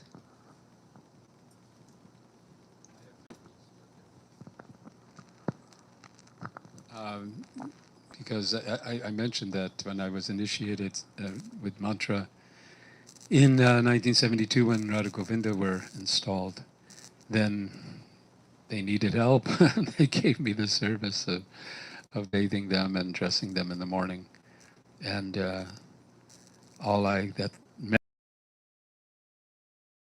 but I think the realization is they're very kind to have accepted service from me. It was just a stopgap measure. As soon as they found other more qualified people, then I was shown the door. But yes, they're very, very kind. By that time, we did have Gopi Chandan. We weren't using Fuller's Earth anymore, but and bathing them. But it was very, very simple. I remember so quite vividly is how wonderful the little garlands were that the devotees made by taking rose petals and folding them and stringing them through these beautifully made tiny little garlands. That's a sweet memory. Garlands made with love. Very much. Thank you for made up for all my deficiencies. Thank you very much. Anybody else on that front? I'm very curious. Did they come here to? Well, did they come here first to 26 Second Avenue, or to 61 Second Avenue? Jadurani, do you have the answer to that? I remember them being here. Microphone here. On your right. I remember them being here at 26 Second Avenue first. And then in the beginning, in April of 67, Prabhupada came with Govinda and Govinda Dasi and her husband Gaur-Sundar. And they were also artists of the deities. They would paint pictures of Prahlad under Prabhupada's direction. And Prabhupada, somebody mentioned Murli Manohar, that we had that picture here of Prabhupada's back on the upstairs in his quarters. And Prabhupada told me and Govinda Dasi, because we were both artists, he said, you should have competition. What should your competition look like? When Radharani sees Krishna smiling, she smiles even more to see him so happy. And when the gopis see her smiling, they smile even more. And then when Krishna sees them smiling, he smiles even more. So that's the type of competition you should have. Transcendental competition ki jai. Okay. Do we have any questions here? Yes. Haribol, Hare Krishna. Thank you so much for being here today and talking to us. It's been such a pleasure throughout this week and especially today. I have a favor to ask. And I know that when we recite the Maha Mantra, we all want to join in. But I would love to hear the Prabhupada disciples chant together for us the Maha Mantra. So she has a request that whenever anybody starts the Maha Mantra, everybody just piles on and chants it together, which is beautiful. She would love to hear from the lotus mouths of Prabhupada's disciples only, so we can hear from them the Maha Mantra. Everybody, that's okay with everybody? Okay? Whatever you prefer. So we're going to do Shravanam, they're going to do Kirtanam. Okay? 1, 2, 3. Hare Krishna, Krishna Krishna, Hare Hare Rama, Hare Rama, Rama Rama, Hare Hare. Prabhupada disciples ki jai. Thank you. Question? Yes. Maybe this mic will actually reach you. Hare Krishna. Thank you so much for wonderful association and so many relishable pastime of Srila Prabhupada. Very nice to hear all of them from all of your lotus mouth. And I have one question for His Grace Jadurani Mataji. So Mataji, you painted so many pictures on the when Srila Prabhupada gave you instruction how deities or how they look like. So he gave you details. I read so many memories of Srila Prabhupada where Prabhupada is giving details of the pictures, how they look like. So it feels so ecstatic to me when I am reading that it seems like Srila Prabhupada seen all of them and telling. So you like Prabhupada see Krishna, Prabhupada see all of them, and he is giving instruction to the artists that you can paint like them. So I feel so ecstatic. So when you get all those instructions from Srila Prabhupada, what was your experience? I want to know. Hare Krishna. What was your experience, she asks, of Prabhupada giving you these direct, specific instructions on how to paint the paintings? Well, first of all, the first paintings came from pictures. Prabhupada brought some pictures from India. Hayagriva brought some pictures from India. And then Prabhupada just had me copy it. And then, as I mentioned a couple of days ago, he wrote the names, or he wrote a prayer, Namo Brahmanya Devaya, when it was Radha and Krishna. The very first Radha and Krishna painting was part of the cover of the Srimad Bhagavatam that he wrote to India. So basically, everything began by copying. And this, I mentioned also that he gave me a photo of this Radha and Krishna. And the comment that he gave was, as I mentioned, that number one, a framed picture is so much better than an unframed picture. And this is Vedic culture. The boy is just dressed in one cloth, and the girl is covered head to toe. And in fact, I had asked Prabhupada once in New Jersey, because he was so-called recuperating from a heart an operation. So I asked Prabhupada, of all things, is it okay to wear shorts? Because one brahmachari and I were arguing about that. I thought it was okay. So he said,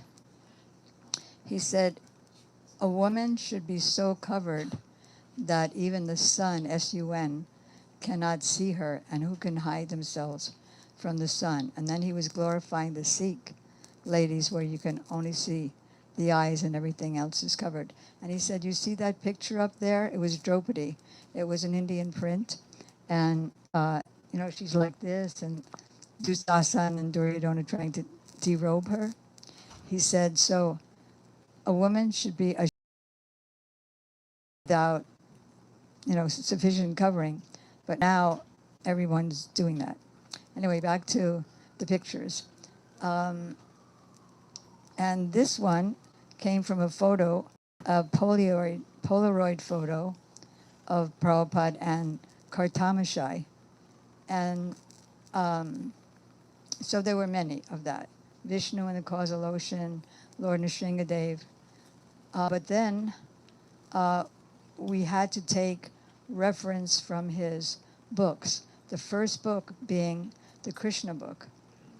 And it was 1969 when he would write me letters. He would write me and also Murlidhar, the second ISKCON artist. And he'd give 5 descriptions. Like, for example, Krishna killing Trinavarta whirlwind. And he said, Mother Yasoda is there, and she's holding Krishna. The demon is dead on the floor, and she's thinking, oh, God has saved my son.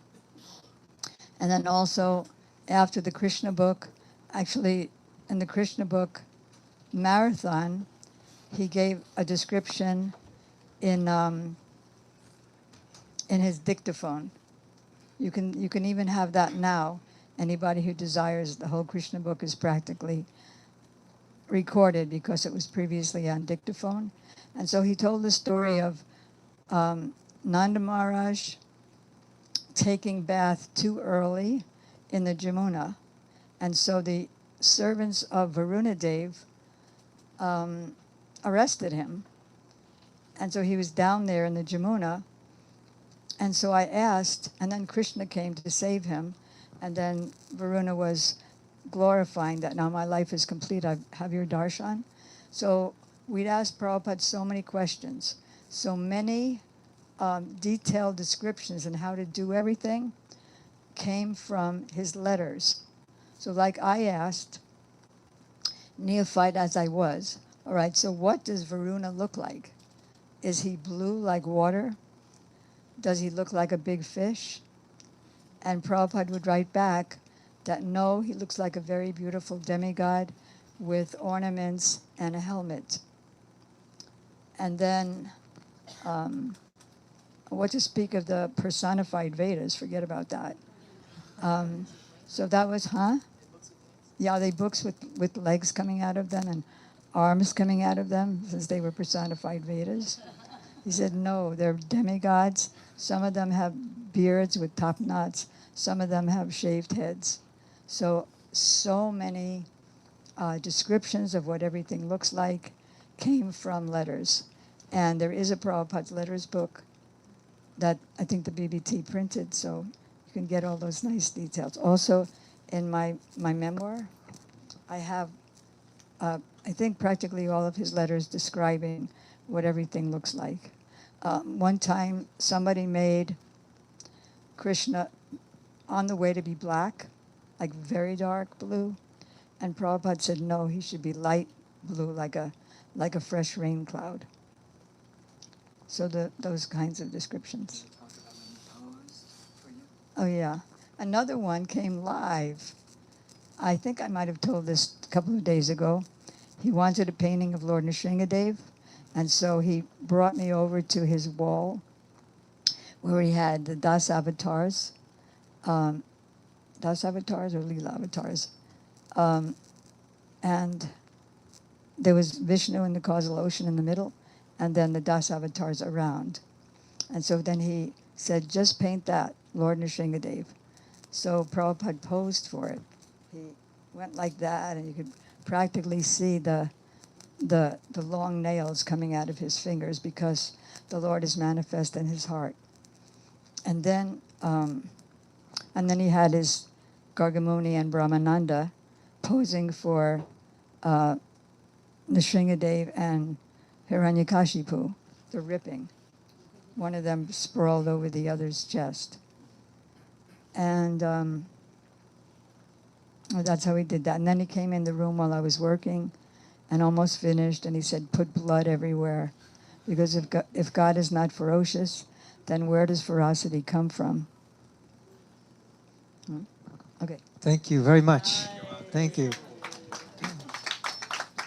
There's a question in the back. Yes, wait, yeah.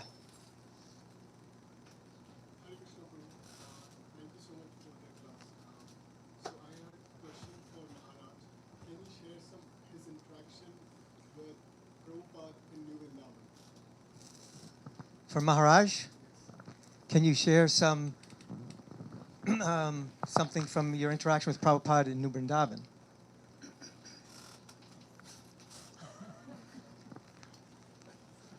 Did you meet Prabhupada in New Vrindavan?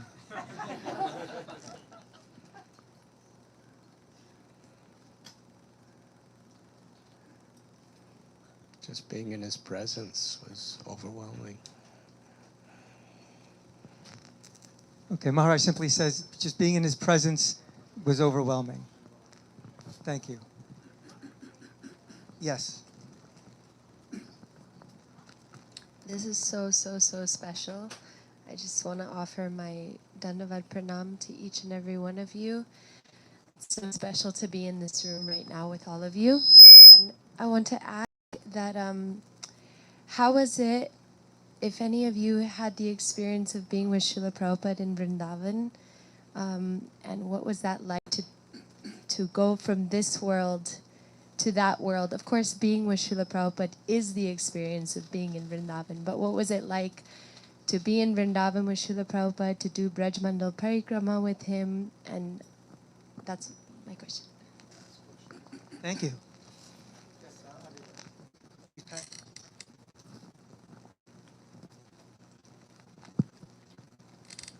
There was this, can you hear me? Yes. There was a small group of us that were asked to go to Mayapur in 1973, and we were to study with a man named Milan, and he was a Bengali sculptor, and he could not speak any English, and we couldn't speak any Bengali, so it's a totally visual education. But after some time, we were sent there to learn the art of putul. Putul means to make dolls. Very lifelike figures. They're made with straw, Ganges mud, cow dung, sand, very primitive, just basic materials. And so we studied there for a year, a little over a year. And then we went to Vrindavan, where Prabhupada was at the time, and we wanted to make 8 gopis, about this big, to show that we knew what we were doing, because we knew Prabhupada wanted us to learn this art and then go back to America and make dioramas. Prabhupada had told me in a letter about dioramas and how they were great preaching work. Bhakti Siddhanta Saraswati had talked about that and had done it in India, in Bengal. And so we did. It's a devotee named Bharadwaj and I, and several others, Saptarata. And we made these figures, and this was like, the temple there was nowhere near finished. And Prabhupada was a bit upset with that. He wanted to open it up in '74, but it wasn't ready. So we were living in these little huts. And Bardars and I are bunking together. We're just, like between you and me, we're just, just bunk here, in a little hut. And so we finished the dolls. Prabhupada had gotten sick, and we thought, okay, well, when he gets well, we'll sneak him into his room, because we knew he was going to take a morning walk. So then when he came back from his morning walk, he'd see our finished dolls. And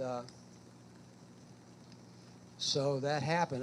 The only glitch, and there's always a glitch, was that Bardraj had malaria. So he was very sick. And so we get the message from Jamuna or Shrutikirti would come to our little hut and say, Prabhupada wants to see you. Prabhupada wants to see you. He really likes the dolls. And it's like Bardraj is like, and so anyway, then Shrutikirti announced, or he came to the door and he said, Prabhupada is here. So Prabhupada came into our room and sat on one of our bunks, and Bardraj and I sat on the opposite bunk. We were almost knee to knee. And Prabhupada talked to us about his dream to have these exhibits all over the world. And so people will read my books, they may not understand it, but if they see this artwork, and think about it, nobody had put paintings, figures, beautiful paintings in philosophical books before Prabhupada. But it made it so easy for people to visually understand what was going on, and then they could read the philosophy and they get the message. So anyway, it was a real warm meeting. It was wonderful. He sent us on our way. But the mood in that room was electric. It was like no experience like it I've ever had before in my life. And he was just trying to infuse that has carried us all these years. Hare Krishna. BBT have described the preparatory years of Srila Prabhupada as a lifetime in preparation. So when Srila Prabhupada came to the Western world, he very much had an idea of what he would like to accomplish. So even just after one short year of living in the USA in 1966, Srila Prabhupada incorporated ISKCON. He registered the ISKCON Society. So Srila Prabhupada very much knew what he wanted to achieve. He had limited resources, limited help. The people who came forward, those were the people who he had to inspire to do different things. But in answer to this question of Vrindavan, I was the first devotee from Europe to go to India. The year before, there had been American devotees in India, and I had met Shamsundar and Malati and so on in London. I was very much impressed by them. I became a devotee, I moved in, but after 1 year I went to India. So we had a piece of land there which had been donated. There was no money. Srila Prabhupada was doing this from bootstraps, absolutely no money. Somebody had donated this piece of land, and we lived above the Radha Damodar, above Prabhupada's rooms in the Radha Damodar temple. We were upstairs in 2 rooms. This is where we lived. And every day we would do Harinam, Kirtan, all the way out to Raman Reti, out to the land. It was just a piece of land. There was some cactuses on it. There was a broken down fence. There was just absolutely nothing there. And it was there that we started to build the Krishna Balaram temple. Not many people know, but the very first plan that Srila Prabhupada had for the Krishna Balaram temple was very much like the Radha Damodar temple. He explained to Surabi, his young art student who became the architect, he explained that there would be a courtyard, there would be 6 rooms around the courtyard. The deities were just very similar to Radha Damodar temple. The deities would be a plinth, they would be on the altar, they would be above, and one room would be for the deity's dresses, one room for the deity cooking, one room for the devotee cooking, one room for the boga, one room for the office. So Sarabi was writing these notes and so on, and he said, Srila Prabhupada, where will the devotees sleep? Prabhupada said they will sleep in the courtyard. And they will roll their beds and put them on the 1-story building in the daytime.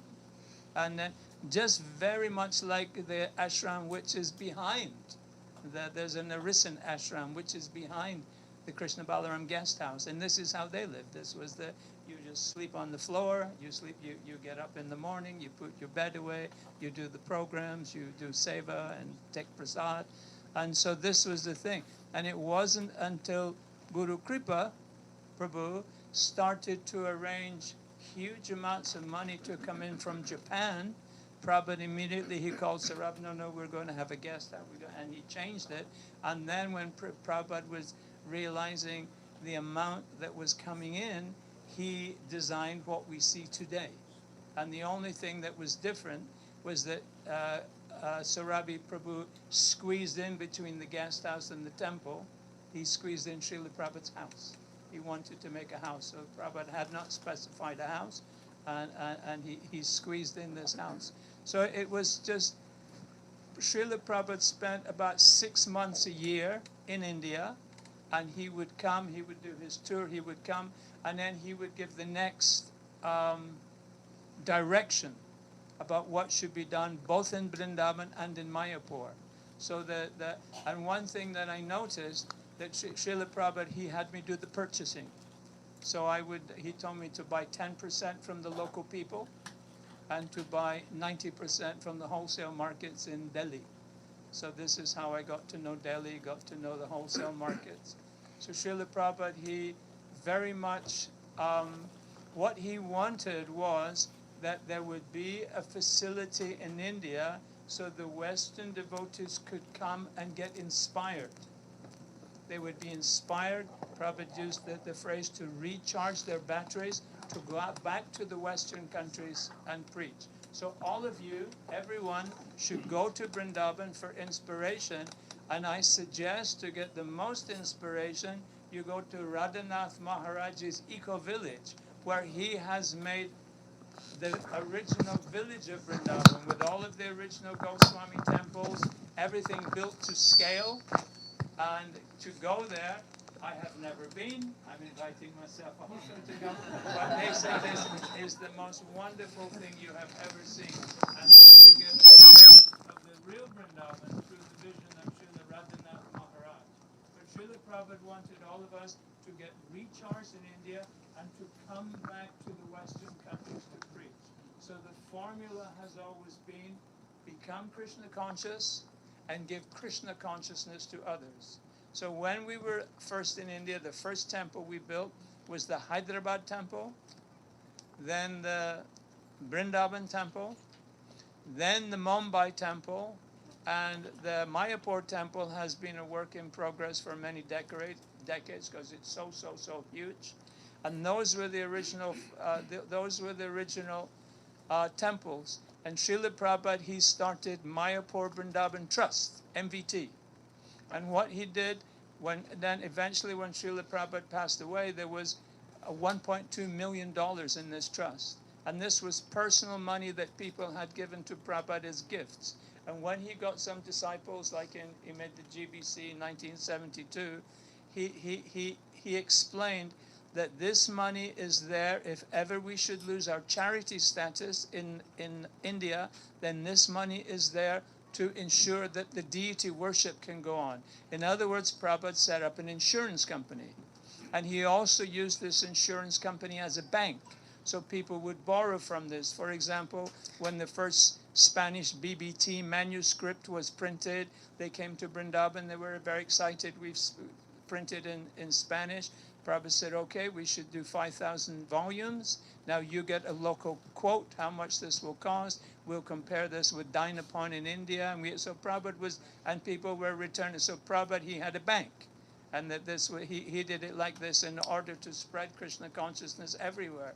So it was very, very much Srila Prabhupada's desire that Krishna consciousness should spread. So from those original 4 temples in India, today there is 485 custom-built temples in India and 1,243 temples around the world. Haribol, Haribol. So ISKCON has been a huge success, and all of us should do our utmost in order to continue to spread the mission of Lord Chaitanya through the agency of ISKCON. Hari Hari Krishna. Thank you, Sahara Prabhu. So we're running short of time here. I'd like to... Yadubara, you have something to say about the Vrindavan? Okay, so let's just go to Rasangi for one brief reminiscence. Then we're going to go to Yadubara to share something a little special, and then we'll bring this part of the program to a close. Wait, we want to. We should.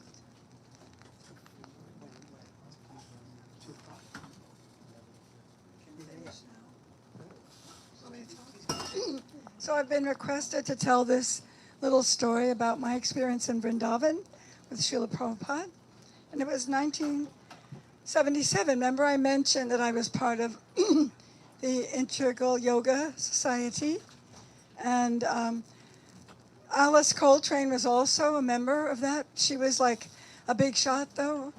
Anybody know who Alice Coltrane is? Her husband, John Coltrane, was writing music to the Bhagavad Gita in the 50s and 60s. So anyway, Alice was very spiritual, and she was also, so I knew her from that institute, and then becoming a devotee, she was on the mailing list for BTG. And then she requested us to come and help her cook prasadam. So we would go to her house every week with certain Brahmananda, whoever was there, Mukunda went, we would make prasadam, we would cook boga and then offer it. And we'd have kirtan. And then she decided she wanted to go to India to see Srila Prabhupada. That she had a dream that she was meant to meet Srila Prabhupada. This was in May of 1977. He was already sick. And it was very difficult. And it was hot. And people were dying to dissuade her from going. 110 in the shade, like that. So, and she needed someone to go with her. So they picked out a lady who had been to India before, and that was set to go. So I went to the temple one day, and I went before Rukmini and Dwarkadish. I prayed. I said, "Dear Lord, there's nothing I want more in this world than to be in Vrindavan, in Prabhupada's home, with him before he leaves his body. If there's any way you can make that happen, like, please do." So I'm walking back to my apartment, and the phone is ringing. My husband answers the phone. He says, "Alice Coltrane's on the phone." And she said, "Prasangi, God just told me that I'm supposed to take you to India with me." What? Yeah. Okay. So we're off to India. We were there for a month. We had darshan with Prabhupada twice. She thinking of sending her kids to Gurukula. She didn't do that, but darshan and parikram sent by Pradyumna took us to Radhakund, private parikrams, and then she performed at Rath Yatras after that and kind of drew in more and more people to that. And when I was told, Prabhupada said, "Who is this devotee with her?" And my name, a very, very nice service.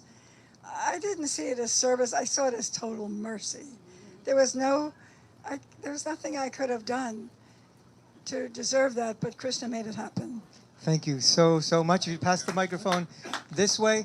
So Yadubara Prabhu is going to read a very brief offering from Krishnadas Babaji, Prabhupada's godbrother, homage to Srila Prabhupada, and then we'll have Arti and Kirtan and a brief announcement about Prasadam. So this is a story related by Bibi Govinda Maharaj. Bibi Govinda Maharaj was friends with Krishnadas Babaji, and we know that Krishnadas Babaji was Srila Prabhupada's godbrother. They were very, very close. When each of them saw each other, they would break into laughter and hugs, and just a wonderful sight. So they met in Vrindavan one day, and Bibi Govinda Maharaj had a tape recorder, so he tape recorded Krishnadas Babaji's bhajan for a few minutes. Then he stopped, and then Krishnadas Babaji said, and I'll quote Bibi Govinda Maharaj, he looked at me and said, "I would like to tell you something." And I said, "What is that?" He said, "I'm an old man. I've had a lot of experience in this world. From my experience, I can honestly tell you that there has never been a greater acharya than your spiritual master." And when he said that, I became stunned, because he was a disciple of Srila Bhaktisiddhanta Saraswati Thakur. Then he looked at me and said, "There has never been an acharya in history who has performed miracles like your spiritual master." And then he paused and he looked at me and said, "Do you know why?" I was so stunned I couldn't say anything. And he said, "Because in history there's never a greater servant of Sri Krishna's holy name than your spiritual master. Because your spiritual master had so much absolute understanding of Krishna's holy name and so much absolute faith in Krishna's holy name that he personally carried Sri Krishna's holy name to the length and the breadth of the world. Therefore, he is the greatest acharya who ever existed." Srila Prabhupada ki jai. Yadubara Prabhu, thank you so much for sharing that. What a perfect ending to this part of the program. I just want to thank all the Prabhupada disciples here once again for sharing their hearts and experiences, and thank all of you here at the temple and you online for being here. So now we're going to have Arti and Arundati Prabhu will lead us in kirtan. If we can make some room here and get the harmonium. Let me see if we can do that.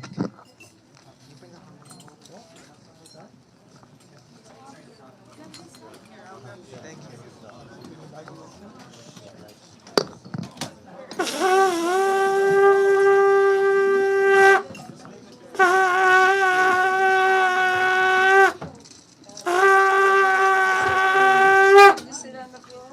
What do you prefer?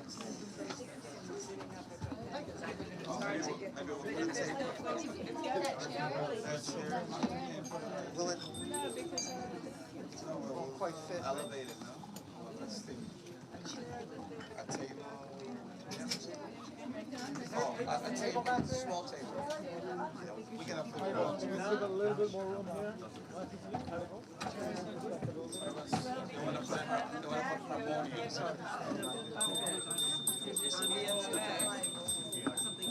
What if I put it on my lap?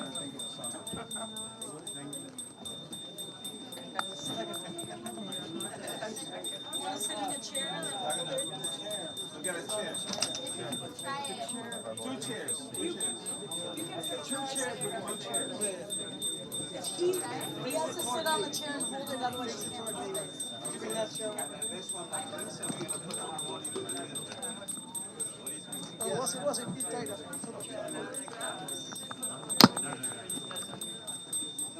That's fine. I'm sorry.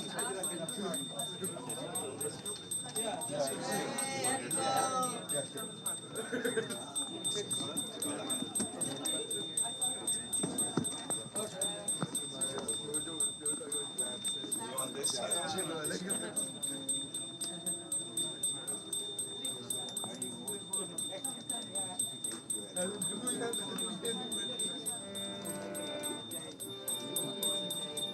Takes a village sometimes.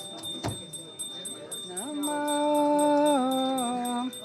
Vishnu Padaya Krishna Prastaya Bhutale Srimate Bhaktivedanta Swami Iti Namane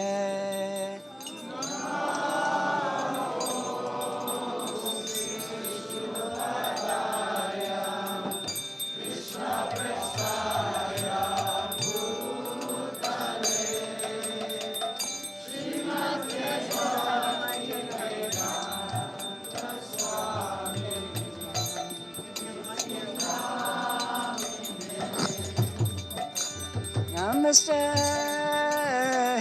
Saraswati Devi Gauravani Prachayane Nirvishesha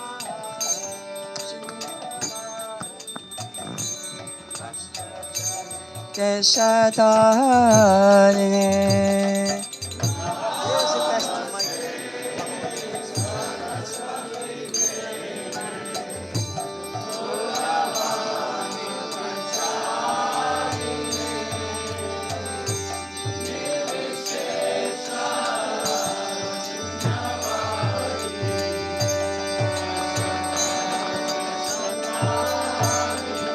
Jaya Shri Krishna Chaitanya Prabhu Nityananda Shri Advaita Gadadhar Shivasadi Gaura Bhakta Vrinda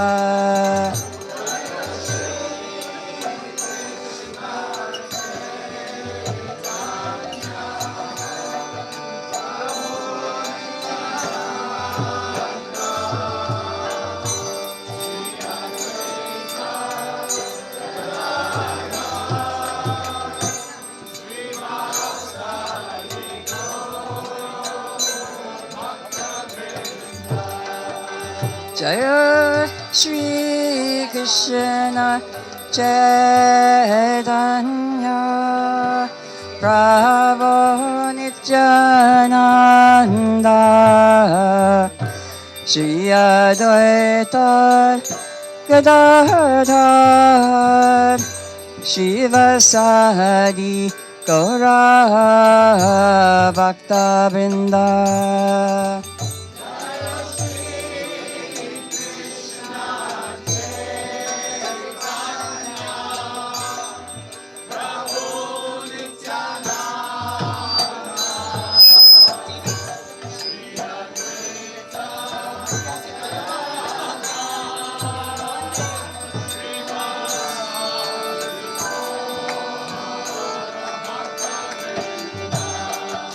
Jai Shri Krishna Chaitanya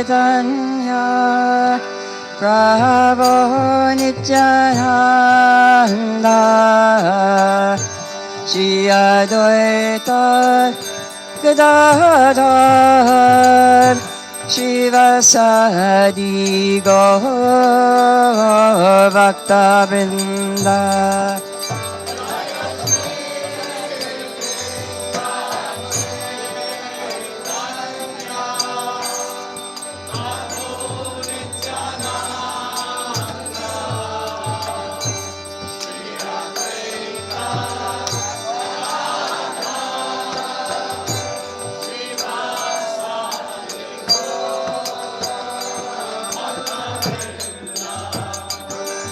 Hare Krishna, Hare Krishna, Krishna Krishna, Hare Hare, Hare Rama, Hare Rama, Rama Rama, Hare Hare.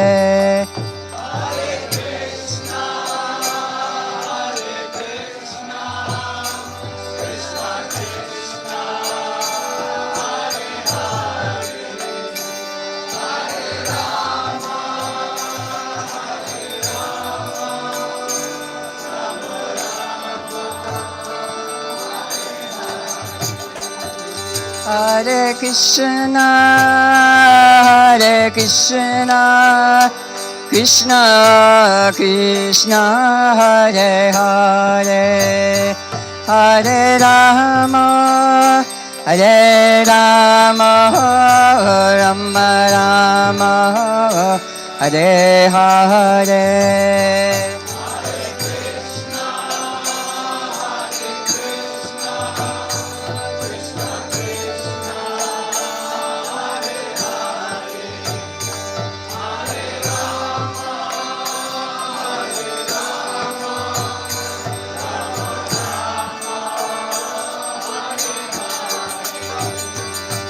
Hare Krishna, Hare Krishna, Krishna Krishna, Hare Hare, Hare Rama, Hare Rama, Rama Rama, Hare Hare.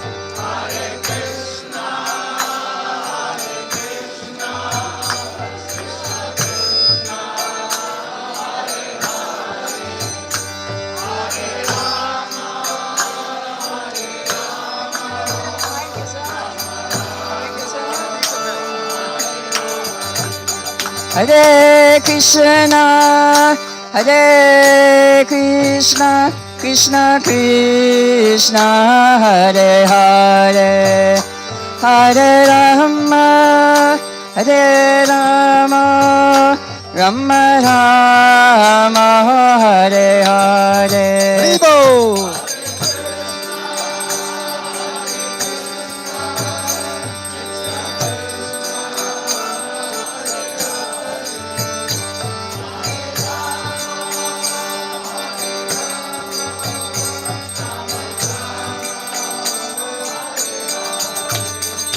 Hare Krishna, Hare Krishna, Krishna Krishna, Hare Hare, Hare Rama, Hare Rama, Rama Rama Hare Hare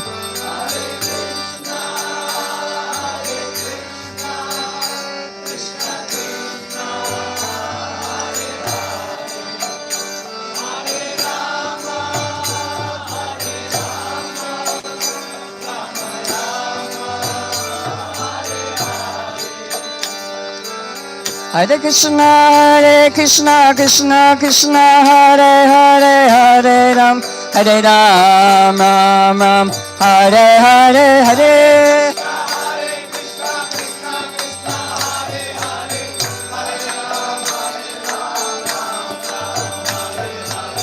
Hare Krishna, Krishna Krishna, Hare Hare, Hare Ram, Ram Ram, Hare Hare, Hare.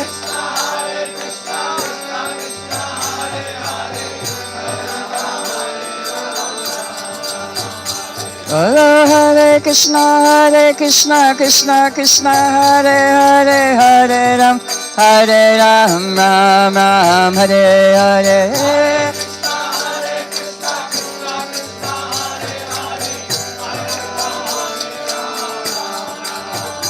Hare Krishna, Krishna Krishna, Hare Hare, Hare Ram, Ram Ram, Hare Hare.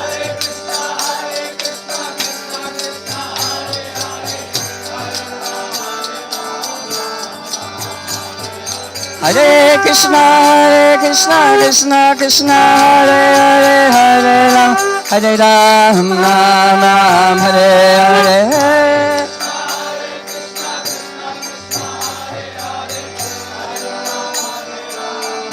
Jaya Jaya Prabhupada, Prabhupada, Prabhupada, Jaya Jaya Prabhupada.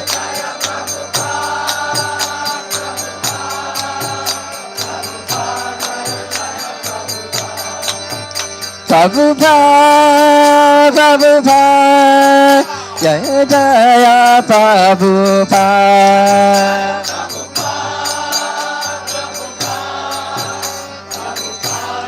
Jaya Prabhupada. Hare Krishna, Krishna Krishna, Hare Hare, Hare Ram, Ram Ram, Hare Hare.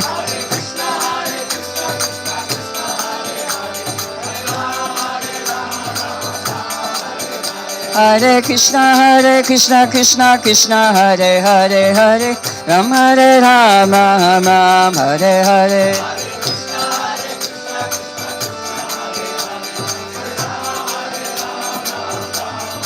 Hare Krishna, Krishna Krishna, Hare Hare, Hare Ram, Ram Hare Hare.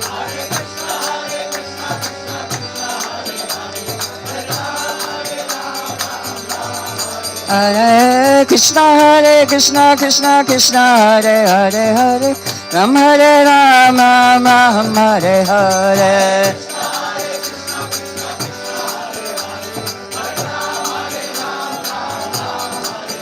Hare Krishna, Krishna Krishna, Hare Hare, Hare Rama,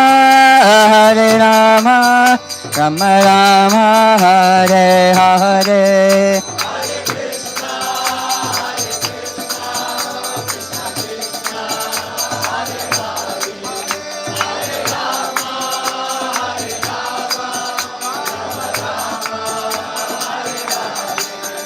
Hare Krishna, Krishna Krishna, Hare Hare, Hare Rama, Rama Rama, Hare Hare.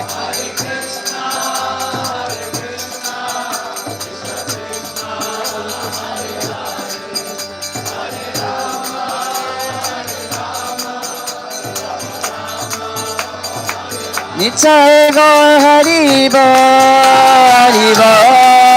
Hari Bol, Nitai Gaur Hari Bol, Hari Bol, Nitai Gaur Hari Bol, Haribo, Nitago, Haribo.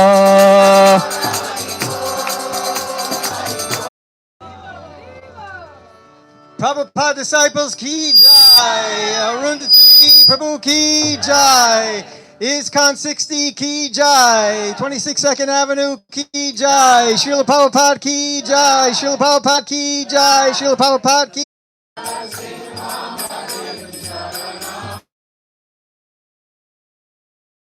कमल बरे नखाम अद्भुत श्रृंगार दालिता हिरण्यकशिपु तानु भृंगा केशव द्रुता नर हरि रूपा जय जगदीश हरे जय जगदीश हरे जय जगदीश हरे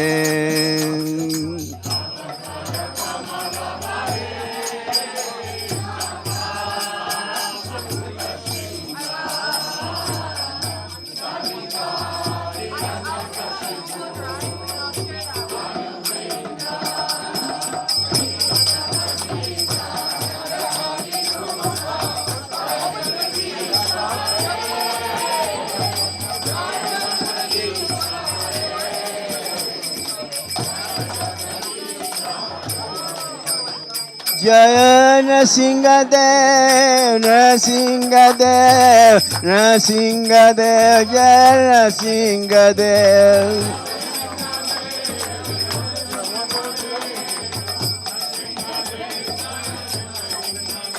जय प्रहलाद महाराज प्रहलाद महाराज प्रहलाद महाराज जय प्रहलाद महाराज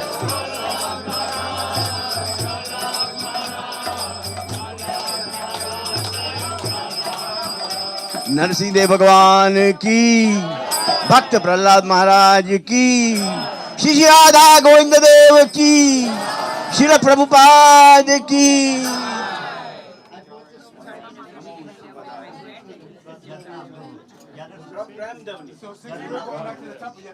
Jai Om Vishnu Pada Pada Mahansa Parivajikacharya Arcita Sata Sri Srimad Tinangaliko Swami Sri Bhaktivedanta Swami Srila Prabhupada Ki Jai.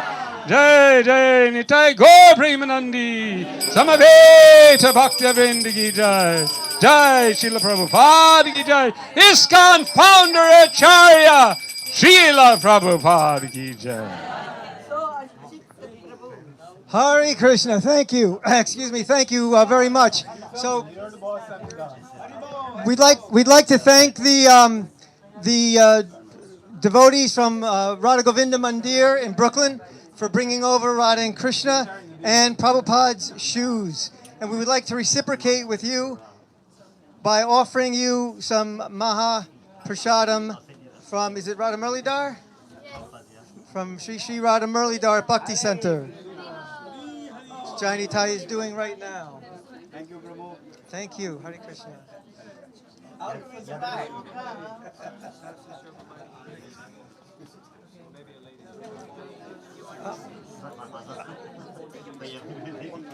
I'm sorry. So,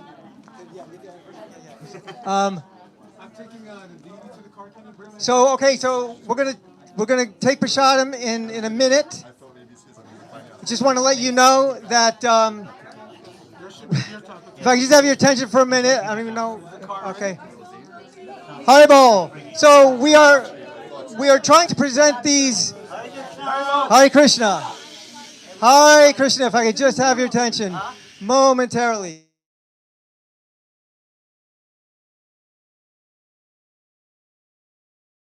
We have Prabhupada's New York Diary, the beginning book. We have we have replicas of to the United States from India, the 3-volume Bhagavatam set. So just inquire. There are people over by the table. Yes, thank you. By the door, you'll see the merchandise table and a donation box. So yesterday was the 60th anniversary of the signing of the Certificate of Incorporation. Tomorrow, the 13th, is the 60th anniversary of the actual incorporation. Today, today is the 60th anniversary of the first Sunday Love Feast. So in order to honor that, we're going to Bhakti Center on the 3rd floor in the temple room, and we're going to do it old school style. So you're not approaching a buffet table. You're just going to sit comfortably and be served. I think that's it. Okay. Thank you to all the volunteers from 26th Avenue and from Bhakti Center. Srila Prabhupada ki jai.